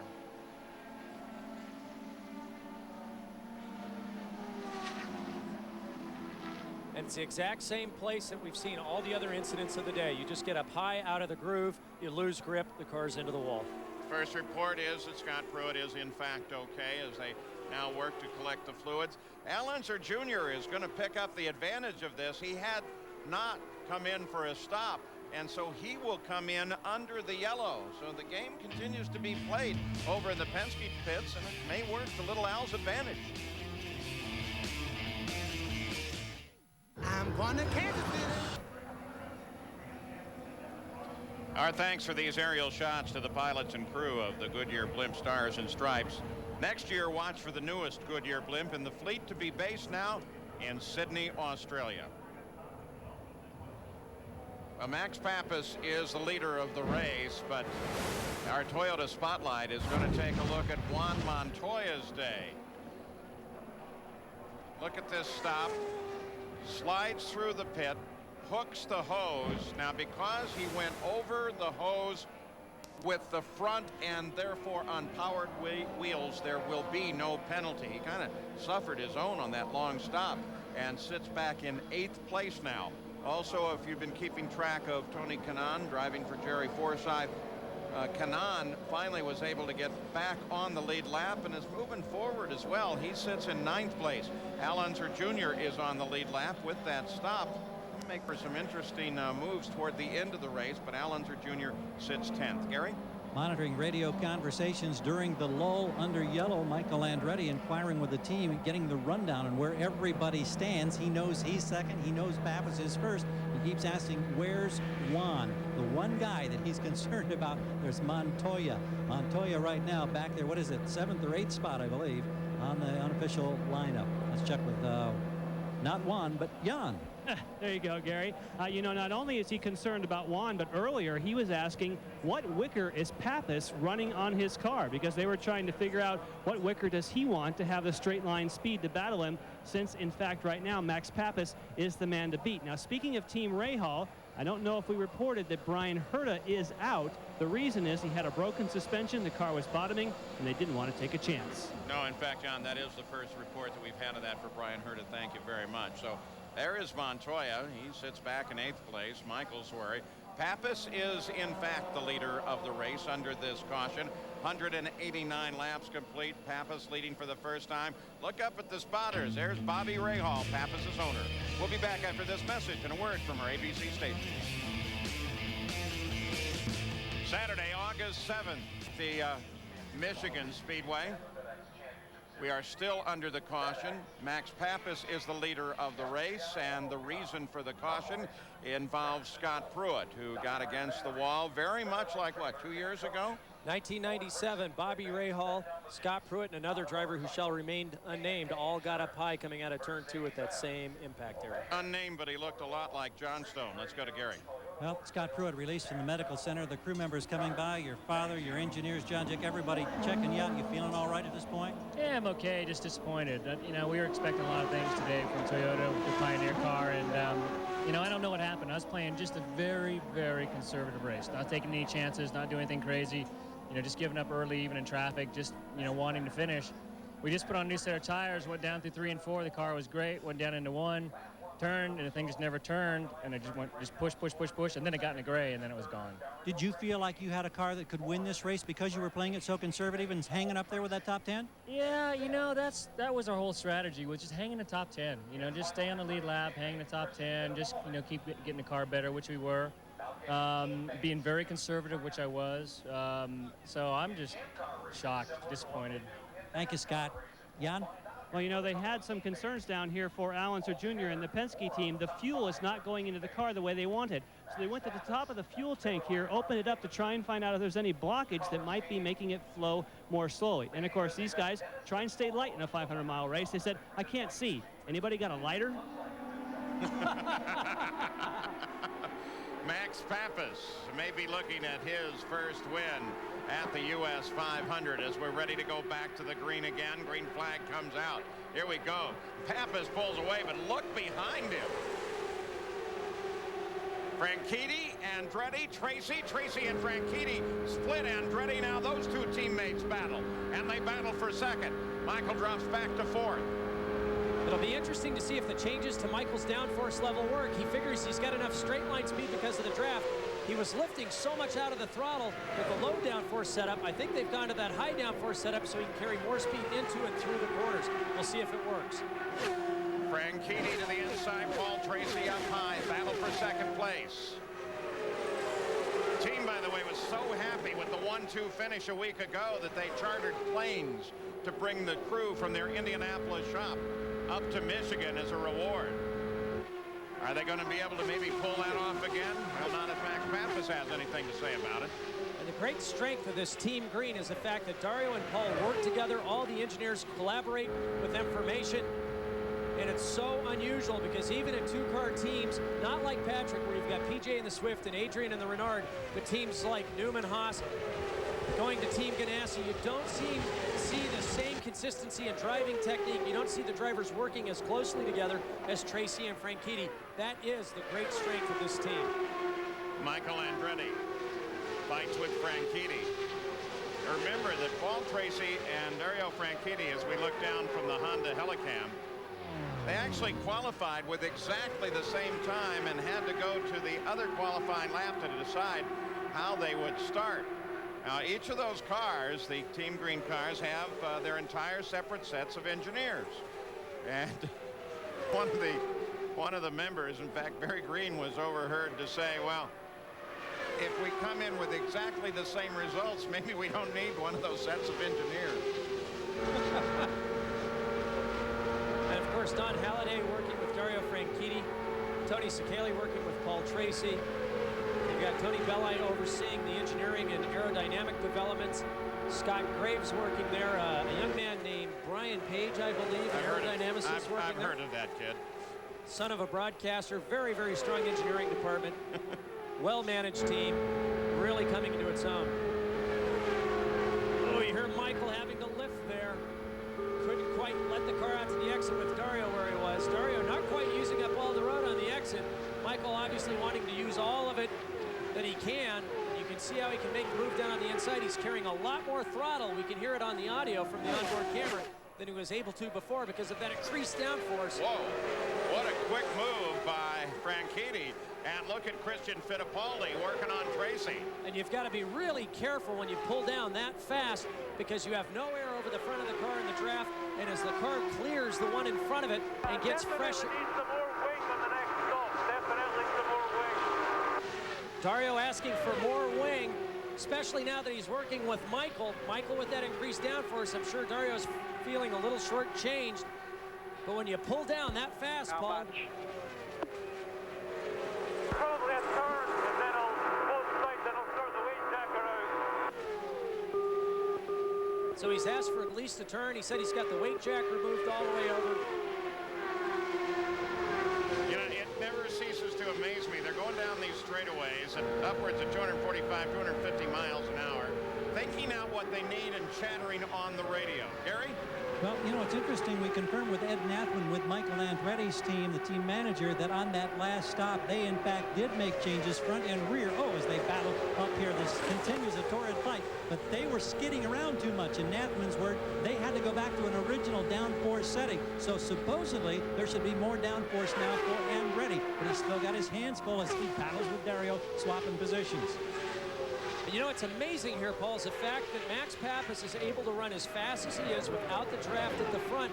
Really, the only hope that Michael, Dario, and the rest of the gang have of catching Max is to do exactly what Michael and Dario are doing right now, but to try to play a little nicer, to swap positions going down the straightaways, give each other some room in the turns so they don't scrub off speed, because if they link up together, just like a Winston Cup car, they'll run faster together than they will apart, and that's the only way that they're going to get trained up if they play nice to get up to Max Papis. Now, and Christian Fittipaldi pulling up behind Michael now, maybe in fact thinking of just that as a concept. Papis is only 1.5 seconds ahead of Dario Franchitti. But what you may notice is Montoya, Tracy, and you get a glimpse of Tony Kanaan. There he is. Fernandez, there he is. And Adrian Fernandez behind Kanaan. Kanaan coming back after a one lap down deficit and fighting his back onto the lead lap. Fernandez still trying to overcome some problems early on. And Al Unser Jr. sitting back in 9th. They're all on the lead lap. Even the pole sitter, Jimmy Vasser, sits there in 10th. Moving into the last 100 miles now, and this is where the pace picks up. Jan? Well, the pace normally picks up, but they just told the leader, Max Papis, by radio, turn the fuel down one more notch. So I have a feeling they're trying to save a little bit of fuel, so they'll only have to make one more stop before the end. Well, one more stop would be the theory. And right now, all the leaders only have one more stop to go to get to the end. But the difference is Max Papis, if there's a yellow, has to hit it exactly right in order to get to the checkered flag. Tony Kanaan and Al Unser Jr., they pitted much later than everyone else. Al Unser Jr. under the yellow. They have a 7-lap window that they can operate in if there's another yellow. Plus, we know that the guys that pitted later are able to run full power, still make it on one more stop, and then the checkered flag. Papis leads it. The battle between Newman Haas and Team Green continues. And Christian Fittipaldi has tried to stay as close on his teammate Michael as he can. Now Montoya comes alongside Fittipaldi. And remember, we had Christian and Michael finishing 1-2 at Elkhart. Then we had Dario and Paul finishing 1-2 at Toronto. We can see Montoya back there. Then it's Kanaan, Fernandez, Al Jr., Jimmy Vasser in the top 10. So Montoya and his teammate are split apart. But it shows you how close these team cars are, how good the driving quality is, and how much trust all these drivers have. Because if there's a miscue now anywhere in this line, it could take out the whole group. And even though they're working together, Max Papis just continues to extend his lead. This car is working extremely well. I'm surprised he's running so low on the racetrack, but as the marbles get thicker, he may not be taking any chances. Bobby Rahal, spotting for him, had the same problem that Pruitt and some of the other drivers had today. He's probably telling him, stay low, Max, don't get caught high. Will Max be adding his name to that list of first-time winners at Michigan? Al Unser Jr. This is not scheduled, not routine. He's 10th as he comes into the pits, Jan. Yes, unfortunately, the team just told me he's losing power. Listening to the engine, certainly still running, but running rough. They shut it down. He's already starting to take the gloves off. Looks like Al Jr. may be done. Mercedes power plant there. Paul Morgan, one of the designers on the engine, has been here all weekend. Look at Tony Kanaan as he battles with Christian Fittipaldi. Christian, the dark car, yellow helmet. Kanaan up on the high side there. From one lap down, back to battle for 6th place with Fittipaldi. And the horsepower kings this year, Paul, all year long have been Honda and Ford Cosworth. There's been a slight nod towards Ford for the overall top-end horsepower. Everyone's said that the Hondas have the best drivability, probably the best combination of drivability for horsepower and torque. But right now we've got Ford, Honda, Ford, Honda, Honda, Honda, Ford, Ford, and then Honda with Jimmy Vasser all the way down. So these cars have come to the forefront as we've seen them so many times this year. Well, as he tries to conserve fuel, here is Christian and Kanaan battling again. Franchitti has pulled up to 2.7 seconds behind Max Pappas. Now, Kanaan has not had the best of weekends. Crashed in the first practice session. They got the car rebuilt. They hoped to qualify that as the primary car, but then it had further problems. They had to drag the backup car out, and Tony Kanaan qualified with that. That's what he races now. Fell a lap behind, is now here in the fight. Al Unser Jr.'s problem, Jan. Well, he's just having a chat with his engineers here. Al Unser Jr. very disappointed, obviously. We're going to try and jump here and find out. Al, quickly, what happened? Just something in the engine. We lost engine power. Really, we had a real good race car all day. We kind of messed it up trying to go a little bit quicker with taking that wicker out, but we're very lucky and fortunate to get that lap back. And then, but I tell you, you know, my tires are good for me all day. Goodyear did a super job for us. And what can I say? You know, we just keep trying. And if I could have led the thing and not have anybody in front of me, we could have gone away. But following people, you know, they finally got quick enough that they'd steal my front end away from me just enough to where I couldn't pass them. Yeah, well, with the exception, of course, of that small engine problem, the Mercedes camp is going to have to take a fair look at the results of this race. Some more engineering to be done there. The wall, as you can see, especially coming off of 2, is pretty badly scarred now. A couple of contacts with that wall, none of them involving injury. Now we look back. Tony Kanaan in 6th. Christian Fittipaldi comes around, takes 6 away from him. It's Pappas, Andretti, Franchitti, Montoya, Tracy, and then this fight. Look at them. They're all right there, right together. Closing laps of the U.S. 500. They've been side by side most of the day. The opening laps were spectacular. This man, Michael Andretti, battled with Montoya, swapping back and forth. And they continue to swap back and forth. Only the names change. You get so used to watching these cars go around Michigan, you forget how fast they're going. Focus on the fence up on the right-hand side and watch how fast it's going by. These guys are going almost 350 feet a second. You make a decision a tenth of a second too late, Paul, and you're 35 feet up into the wall. So all the decisions they're making are in tenths, hundreds, and thousands of a second. They've got to be consistent every single time. And the Hanford device allows this great drafting battle that we're seeing. You can hear how much more throttle he's carrying down the inside than before. Hopefully they've made the right choice and they've got the straight-line speed that they need in order to make the move they want at the end of the race. Max Pappas continues to lead. He's led the most laps to this point. But 10 times in this race, 19 years of the race, the driver leading the most laps has not won. And Max Pappas continues to extend his lead. I thought for certain that the cars working together in the draft behind him would be able to catch it. But right now, Max is one of the few cars that can consistently run in the low 221s. Everybody else just a tick slower than that. And I'm not sure if they're just defeating any advantage they might have getting side by side through turns 1 and 2 and 3 and 4. The cars are washing out. They're having to lift off the throttle. It looks like Max is just full throttle around the entire track in clean air. Richie Hearn, well, he's 25 laps behind the lead, but the crew, they're keeping at it, Jan. Yes, they are. It turns out that it is an electrical short. They say they have found the problem, and they're going to try to see if they can quickly fix it. So in a 500-mile race, you want to do whatever you can to make it to the end. But as you said, unfortunately, Richie Hearn is way behind. Yeah, but still sitting in 13, so he's just one away from a possibility of scoring a point. And those points are, in fact, so very, very important. Closing laps now of the U.S. 500. Stop, Jan. Yes, he is, and this could be the most important stop of the day. It'll be the last one for Max Papis. We can see some of the other guys coming in, Vassar included. They have to wait for fuel. That was quick. 10.5. That could be it. That could be the victory for Max Papis if he beats out the guys on pit exit.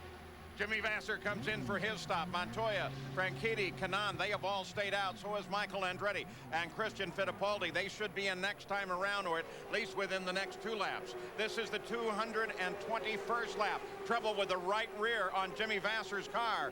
And finally, he gets away.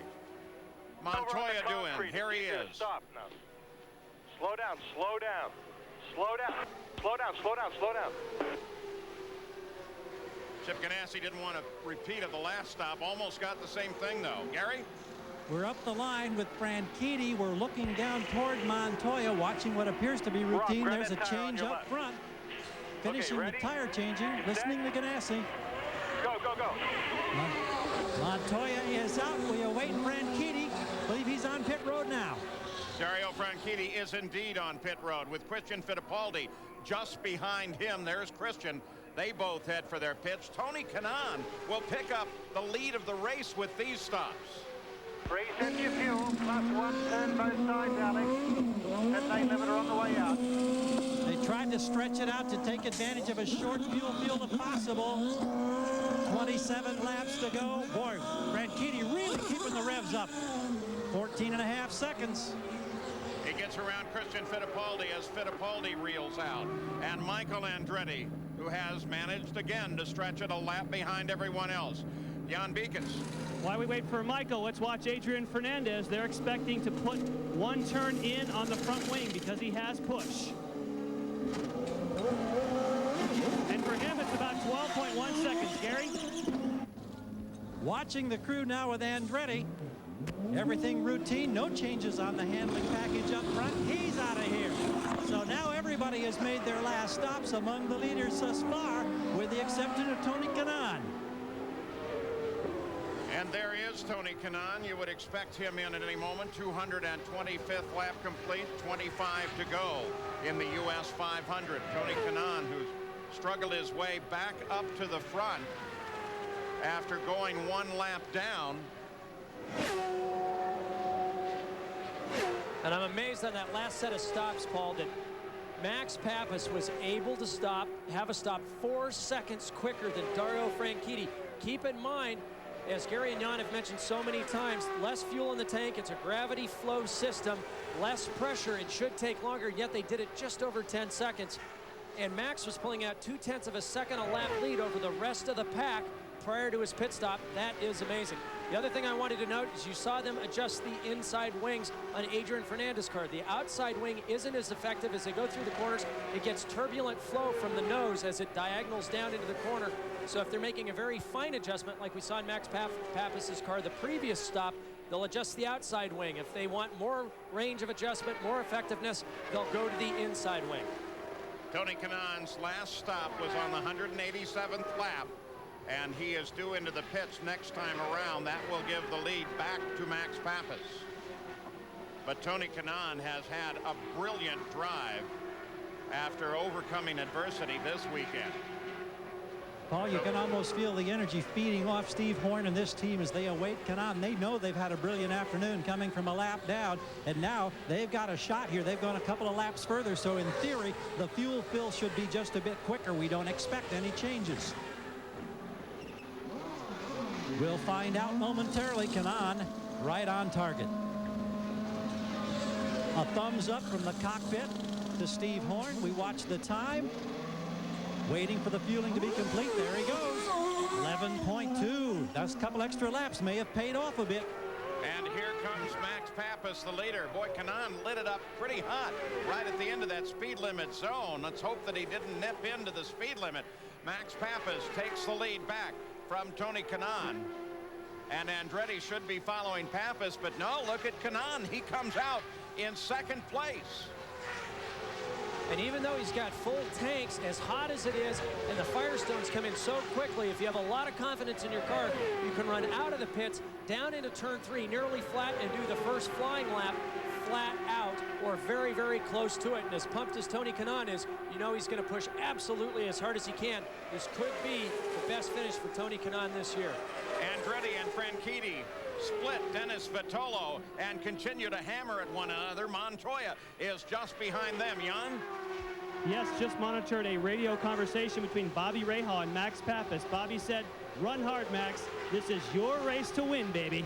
And down here in Tony Kanaan's pit, they're telling him, Jan, this is it, the run for the money. So a little cheerleading going on. The pit work is done. We'll run to the checkered with 20 laps to go. Stops are complete. The crews become spectators now, and you can bet they are loud. Look at this fight. Montoya comes down to the inside. Three-way battle for third. Pappas, then Kanaan, and then this fight. Paul, we talk so much about the pit stops themselves, but you got to remember a lot of the time is the drivers coming off the track and then getting back up to speed. Before that round of pit stops, Max Pappas was 3 seconds ahead of the pursuing group. Now after those pit stops, Tony Kanaan is just 3 seconds back, but Max picked up an additional 4 seconds over the battle of Montoya, Franchitti, Andretti, and the rest. Very, very impressive driving by Max Pappas. Great pit stop by the Bobby Rahal crew. Race average at 183 miles an hour. Last time around for Max Pappas, he was turning at 218. Now that compares to Tony Kanaan, who is at 223 miles an hour. Now neither one of those two, Pappas or Kanaan, Pappas never in victory, and Kanaan not in victory lane this year. 18 laps to go. And Tony Kanaan picked up half a second on that last lap. He's closing the gap very, very quickly on Max Pappas. Montoya, Franchitti, Andretti. Still the fight for third. Whoa, don't get caught down behind Richie. He does not. Montoya darts for a second. Richie, of course, still just trying to keep on the track and running well offline. Montoya just looking for any draft he can find. Gave himself plenty of room there.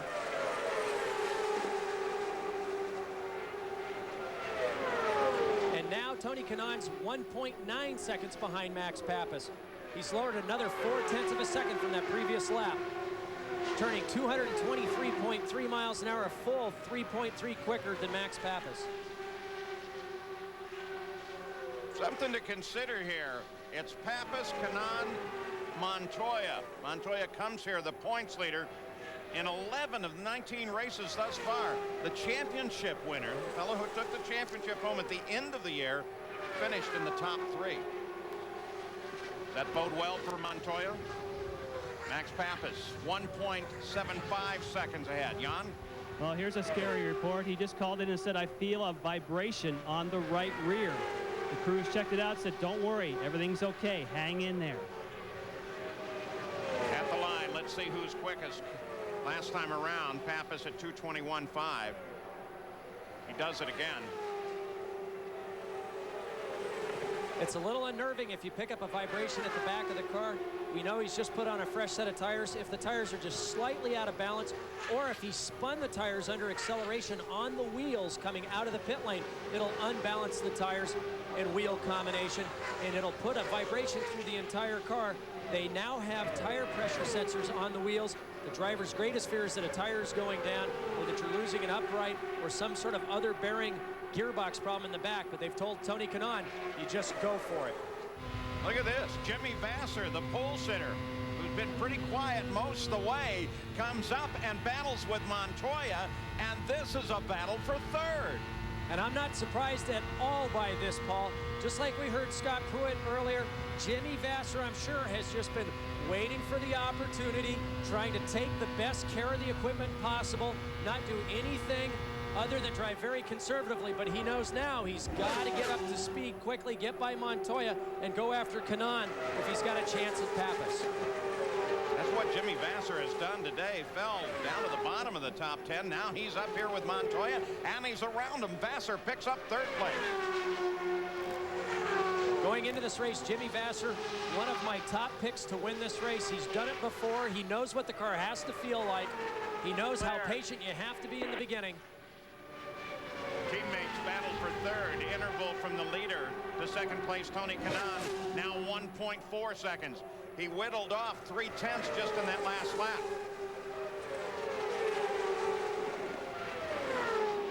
This is the closest battle, but down to ninth place, Christian Fittipaldi, only 13 seconds over the whole top of the field.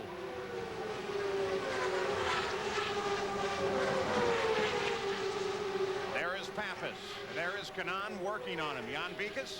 And they are trying desperately to get Max Pappas calmed down. It seemed to rattle him when he felt that vibration. They're telling him, come on, focus, focus, focus forward. They're trying to calm him down and telling him there's not a problem. Jimmy Vasser slows, head for the pits. Kanaan whittled another 2/10 off of Pappas's lead last time around. Jimmy Vasser on the pit road. This will take him well out of the fight.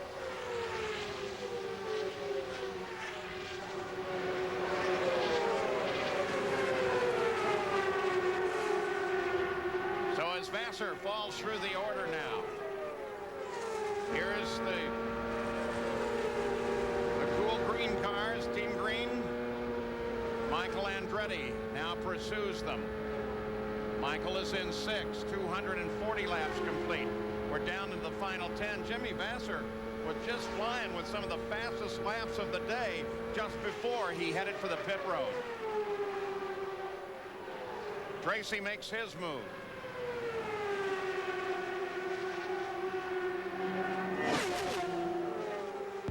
Nine laps.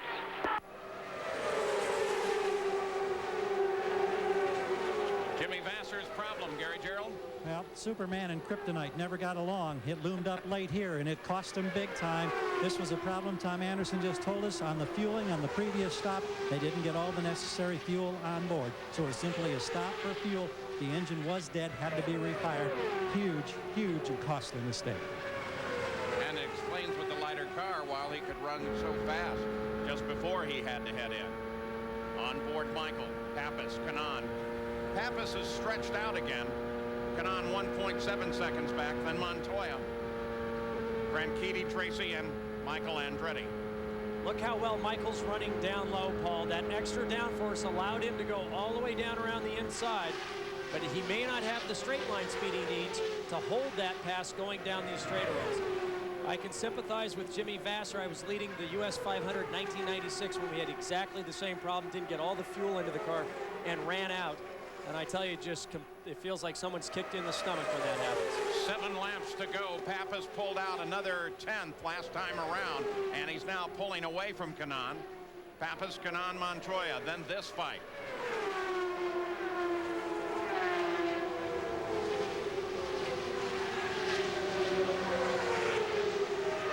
This year, Paul, I don't think I've... Whoa, Franchitti tries Michael. Michael tries to get inside Paul. Paul comes down on him. And it stays the same. 244 complete. But I'm wondering, Paul, as I said just before, does Michael have the straight line speed? You can hear Barry Green talking to Dario to think about the last lap. You've got to have yourself in the right position. You may not want to be in first in the group going into that last lap. You might want to hold back and try to slingshot going down the back straightaway or coming off the last corner. Michael well down to the inside to try and grab this position. Can't take it from Tracy. Maybe he can get him in 1. That was a big move by Tracy, cutting back down in front of Michael there. Michael not giving him much room up on the high side. Look at Pappas's interval. He's pulling away from Tony Kanaan now. 4 laps to go. 4 laps.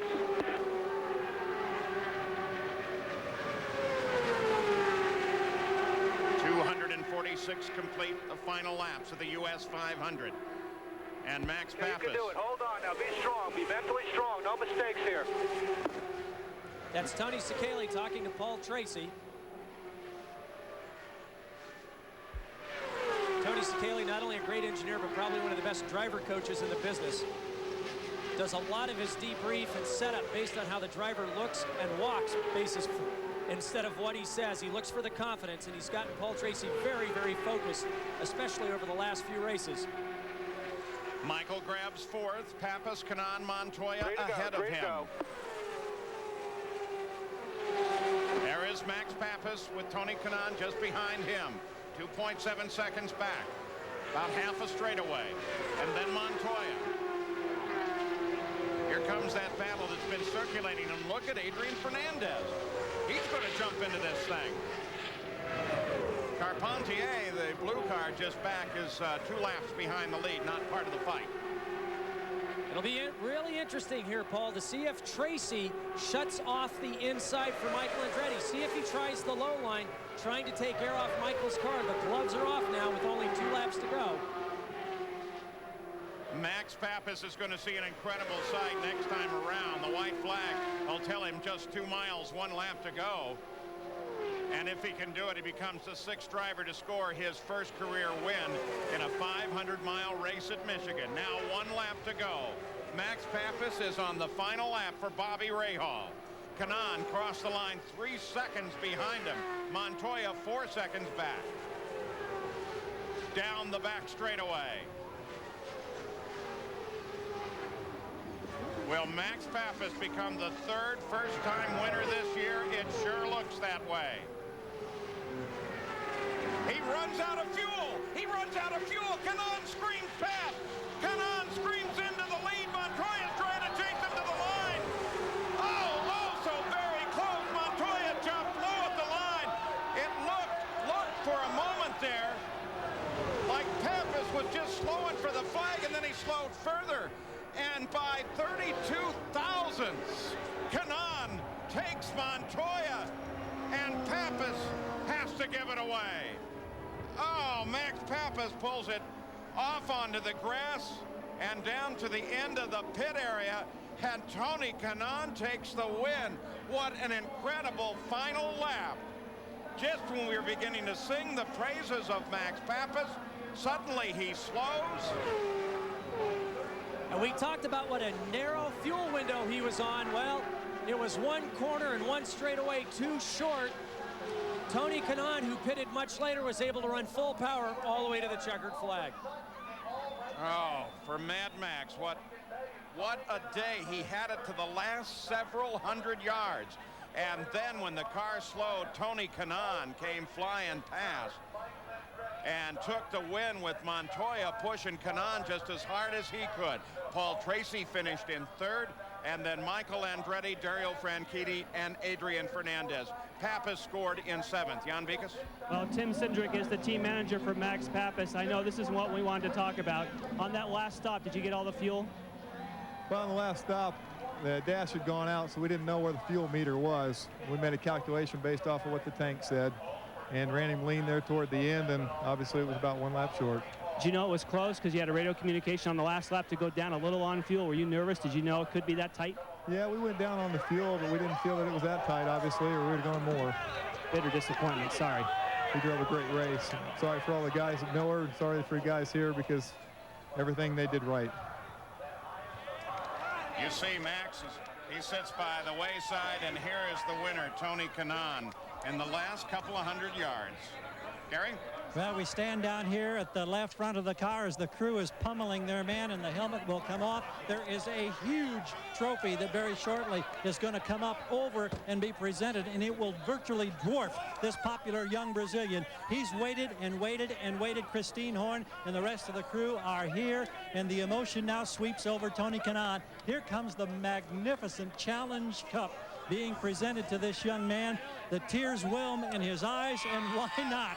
And now, oh, let the party begin. Tony Kanaan, tell me what you were thinking coming down as you were chasing Max Papis. Man, the luck has to turn back around, and we did today. We had a struggle. I lost my radio in lap number 10, and we went lap down, but the car was working good. The drive-through crew did a great job, and Steve Horn, Jerry Forsythe, Tony Brunetti, I mean, everybody, Ron, everybody, Christine, everybody, oh my guys, I mean.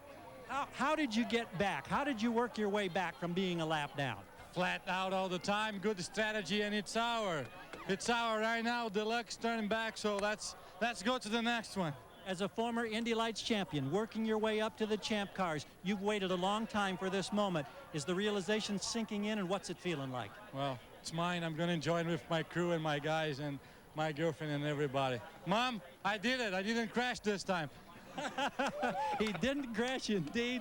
The official celebration will now get underway, and this is going to be a memorable night for the drive-through crew right here. Let's find out about Juan Montoya, who is just thousandths of a second behind, Jan. And he was just told by his team owner, Chip Ganassi, if you had one more lap, you'd be in victory circle. Do you think he had a real legitimate shot at getting by him? Yeah, you know, when everything went so close at the end, it was, you know, I was looking my way. I was catching them really quick. You know, I lost the rear brakes. You know, every time I would come into the pits, I would be in top 3, and I would go out of the pits about 9 or 10. And then I had to go by everyone again, and I think Dario and Michael were the hardest to go by. But after I could get a gap, it was pretty good. You know, the car was working beautiful all afternoon. Now, was that a concern for you on the racetrack with no rear brakes? If there had been an accident, would that be a bad situation for you? But the biggest surprise was when I was trying to come behind Dario in the pits very close. I went to brake and I locked the front tires because I didn't have any downforce. I nearly hit him. Well, you didn't, and you came very close to a victory. Congratulations. Thanks. Max Papis had such an incredible run, but Tony Kanaan took him at the line. Bobby Rahal has been spotting from the top of the grandstand and joins us here in the booth. That has to be gut-wrenching for you, Bobby. Well, it's I can't tell you the disappointment I feel for Max. I don't know what you have to do to win. You know, he dominated this race. He did a beautiful job. The team did a beautiful job. The last pit stop, the telemetry froze. So we had no idea how much fuel we had, and it was just all guesswork. And unfortunately, you know, maybe we turned him up a little bit too early, but frankly, we thought we were being conservative. We thought we were actually going to make it. And it's just, I'm just crushed for Max because he did just a wonderful, wonderful job. Well, he led 143 laps to get the point for that. But it looked like you were at least somewhat aware of where you were on fuel because you were dialing him back a bit there. Well, we were dialing him back because we didn't know where we were. Right. You know, on the telemetry, as I said, it froze after the last stop, so he had no dash, he had no anything, and we didn't know exactly how much fuel we had in the car. We knew pretty much what we put in, but we didn't know our mileage, for example, and all the things that tells you. And so we leaned him out as much as we could, and Tony was catching up, so we richened him up just slightly, just a little bit, but obviously it wasn't enough. Well, Bobby, the good news is that there is no question Max Papis is going to be a winner, and it looks like it's going to come pretty soon. But well, sorry about this. Yeah, I'm, as I say, I'm devastated. I think I saw a tear in your eye as you came in the booth, and I'm sure that Max Papis shared that as well. So Papis still will finish in 7th place, 10 seconds behind the leader when he had a almost 3-second lead coming to the final lap. Finishes at Michigan Speedway in 1995. It was a close one. Al Unser Jr. and Scott Pruitt, and Pruitt in doing so taking his first victory. And then, of course, last year as they ran to the flag here. Remember this battle with Greg Moore finally taking the win. And then today, Max Papis had it all but won, and then failed with fuel flowing out of his tank and not into the engine any longer. Montoya almost took Tony Kanaan at the line, but Tony Kanaan took the win. Paul Tracy finishes in 3rd. And maybe the last 20 laps were the toughest of this long day of 250 laps. You had a battle not only with your teammate, with Michael Andretti. There was one of the best for the ages back there, fighting for 4th, 5th, 6th at the time. Well, I don't think he could have slipped a piece of paper between me and Michael. We were that close in the corners, and we had a great battle. It's the hardest I've ever driven for, you know, on a road course, street course, anything for that long of a period. The last 60 laps was just like, just going as hard as you can go.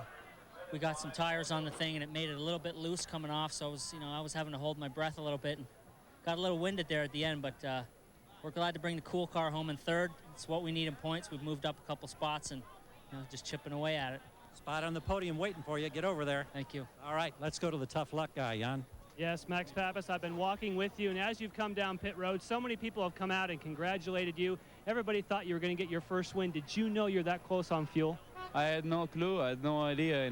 After the last pit stop, we didn't have the dashboard anymore, and we had this problem in the middle of the race. But I have to thank the Miller team. We have done a great job. Bobby was right there with me all race long. We show we are the best. Today we were the best, and we're gonna get it next time. Now for you, from a confidence standpoint, I know you're bitterly disappointed, but you knew you could have won this. How much is that going to make you and increase your driving ability and confidence coming next race? I mean, this is on this life. Life, sometimes you get it, sometimes you didn't get it. Today, God didn't want to give it to me. Next time, we're going to make it even better. Thanks, Max. Well, in many ways, the eyes tell the story, and this was the view from the blimp as Max Papis began to slow down, and then suddenly Tony Kanaan came screaming past to take the win. Providing our shots from above, the Goodyear Blimp Stars and Stripes. It's based in Pompano Beach, Florida. At the controls today and giving those great final shots at the end is Jim Maloney from Vienna, Virginia. Well, we'll take a look at the unofficial results here. There they are. Papis led most of the laps, but didn't lead the one that mattered. In fact, that was a caution that Al Unser Jr. made to all of the drivers yesterday. There's only one of them that pays. The P there, of course, is for Jimmy Vasser sitting on the pole.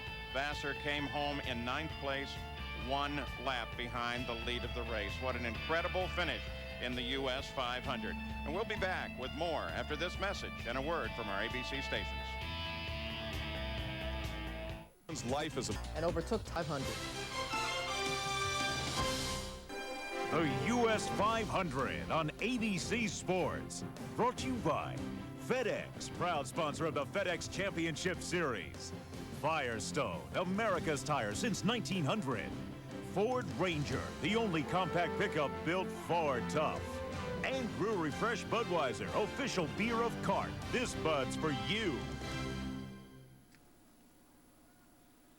Well, back at the US 500, which has been won and showed us the 9th different winner this year, which, by the way, ties the record set in 1985 and again in 1995. As we look at the points, well, Montoya did pick up a few more points there, maintains the lead. Michael went from 3rd to 4th. Christian also makes a move, and Adrian from 6th to 5th. Paul Tracy from 8th up to 6th place. Now, Michael Andretti came home in 4th place. He's with Jan. Well, a great drive for Michael Andretti. Unfortunately, it turns out to be a 4th, but at the start of the race, that was some of the best racing I've ever seen. Was that enjoyable for you as well? Yeah, it was a little fun. We were having fun there with Juan, and together we were really working together and were able to pull away from the pack, which was really good. But unfortunately, we didn't do that later on in the race. I think if we would have, it might have helped us to get better finishes. But all in all, it was an okay day. We just didn't have enough to get it done. We just got to work on the car, get the car a little bit better yet. And it's a case of in traffic. Is that where you struggle? No, the car was good in traffic. It's just that we got to run a little bit too much wing, and we're too slow on the straightaways because of it. And we just got to get more downforce out of the chassis. Well, Tony Kanaan continues to celebrate his victory here. And how did he get there? Well, we've got the opportunity with the extra time today in the race that ran at 186 mile-an-hour average to go back and look at the last 4 laps, as we called it. Here they are.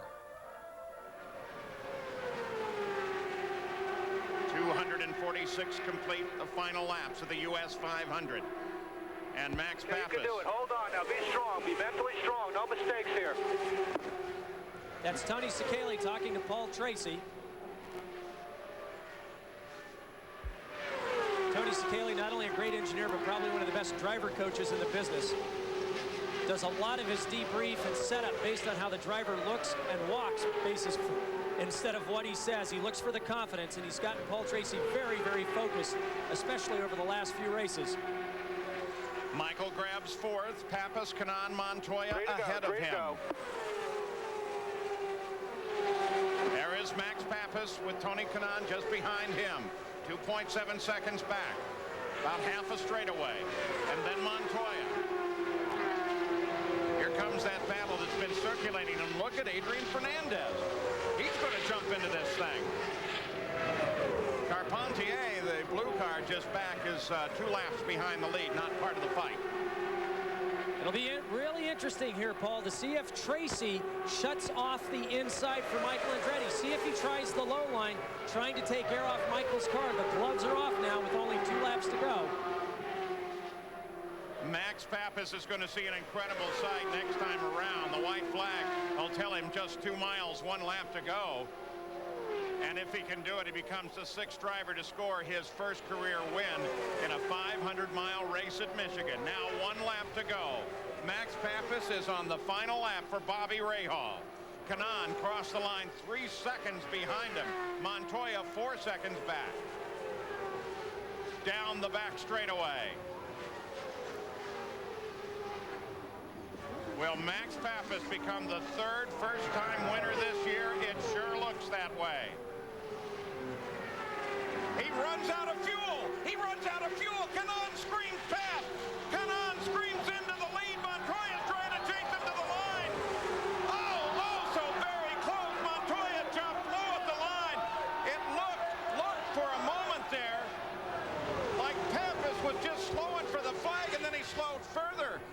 And by 32 thousandths, Kanaan takes Montoya, and Papis has to give it away.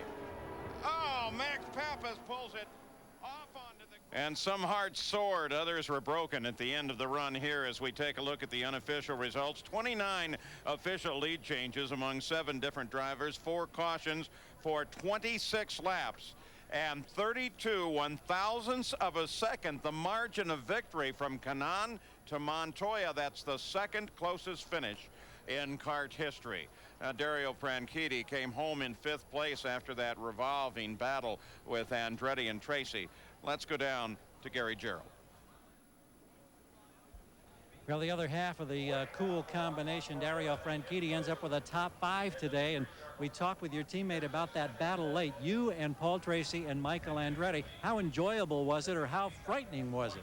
Well, the whole race was a lot of fun. There was only occasions when it would be a little bit interesting, when you would be on the high side of somebody coming out of 2 or 4, and you would see their hands sawing to correct the understeer, and they were sliding up the wall towards you. It got pretty interesting at those points, but it was a pleasure to race against those guys today, and a lot of fun.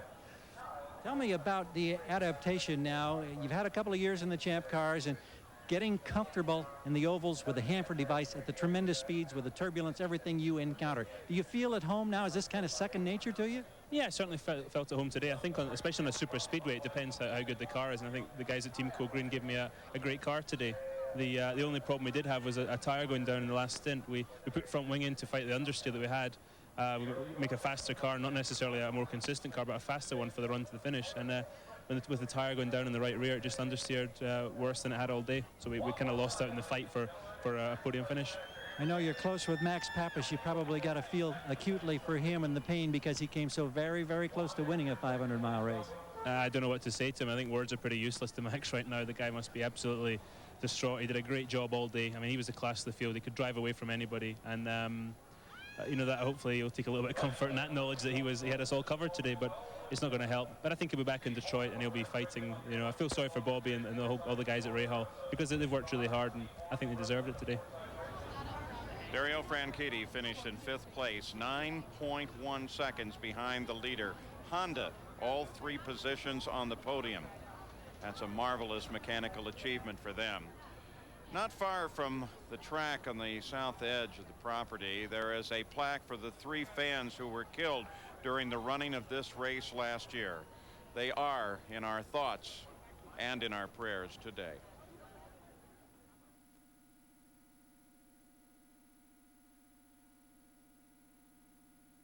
I'm going to Kansas City.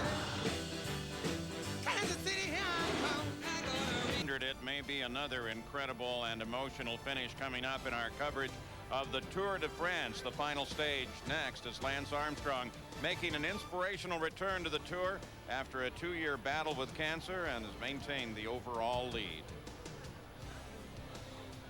Well, Christian Fittipaldi was in the middle of this fight as well, finished 8th. He's now with Jan Pikus. Your feelings about the Swift, the Hanford device, you had some good battles out there as well? Yeah, it was going pretty good up to the last stint. Our car was pretty much the same. The other cars picked up a lot of speed for some reason down the straight, and they were just killing us. And then I lost that draft of about 3 cars that were running together, myself, Mike, and Tracy, and then I fell a couple of seconds behind, and then there was no way that I could catch up. But up to then, car handled very well. I came a lot from behind today, so it was a little bit tough for me. But I'm happy to collect the points. We're running strong in the championship, and there's a lot of races still to come. Now tell me about your confidence and how you feel coming to the races now that you do have that first victory. Oh, there's no doubt about it. It's a nice feeling. Like you come with a lot more confidence, and I think it's part of it. And I'm happy for myself. I'm definitely happy for Kmart that really supported me during like all these years, and for the team. So as I said before, there's still a lot of racing yet to come, and I'm still very confident that we can do very, very well this year. Christian Fittipaldi, the 8th place finisher, as the ceremonies continue down in the winner's circle with Tony Kanaan and his giant new silver cup as the winner of the US 500. Looking through the order, Parker, some surprises? Well, as always, there's some people whose strong runs went unrewarded. Of course, great run for Kanaan, disappointment for Pappas. But as I look down through the grid, actually a very strong run by Richie Hearn until problems took him out. Also Al Unser Jr. Christian Fittipaldi coming from 16th with such a strong finish. Cristiano D'Amata ran so strongly. Scott Pruitt, and then of course the problem with refueling for Jimmy Vasser. He was so strong, obviously in a potential to win this race. You know, Dennis Vitolo did stay in the race, in the car, 18 laps behind the lead of the race, but still finished 11th, picks up a point, as does Richie Hearn in the overall point standing. And of course, anytime you leave a super speedway, we had a few incidents, but fortunately everybody was okay. They'll be back to race again in 2 weeks' time. Yeah, the versatility of the series changed once again from the super speedways now back to a street circuit on Belle Isle in Detroit, about 70 miles from here. And there is Tony Kanaan and his team driving for Jerry Forsyth, a newly acquired team this year, the one that Steve Horn has owned in past, and Steve Horn has worked very, very hard with that team this weekend to come up with this victory. So our congratulations to Tony Kanaan, and we're going to have coverage of that Detroit race in just 2 weeks. Tony Kanaan is, in fact, a bit of a clown. Now we're going to take you back and let you look at some of the moments in our final Toyota Spotlight that made this day very special at Michigan Speedway. Green, green, green.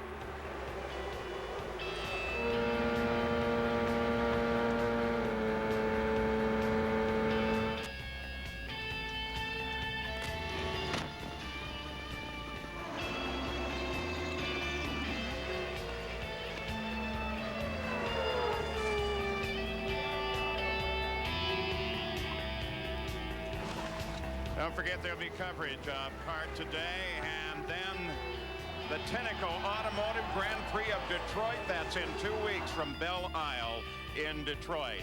Congratulations once again to Tony Kanaan, the surprise winner of the US 500. Paul Page for Parker Johnstone, Gary Gerald, and Jan Bikas. ABC Sports is online at ESPN.com, part of the Go Network.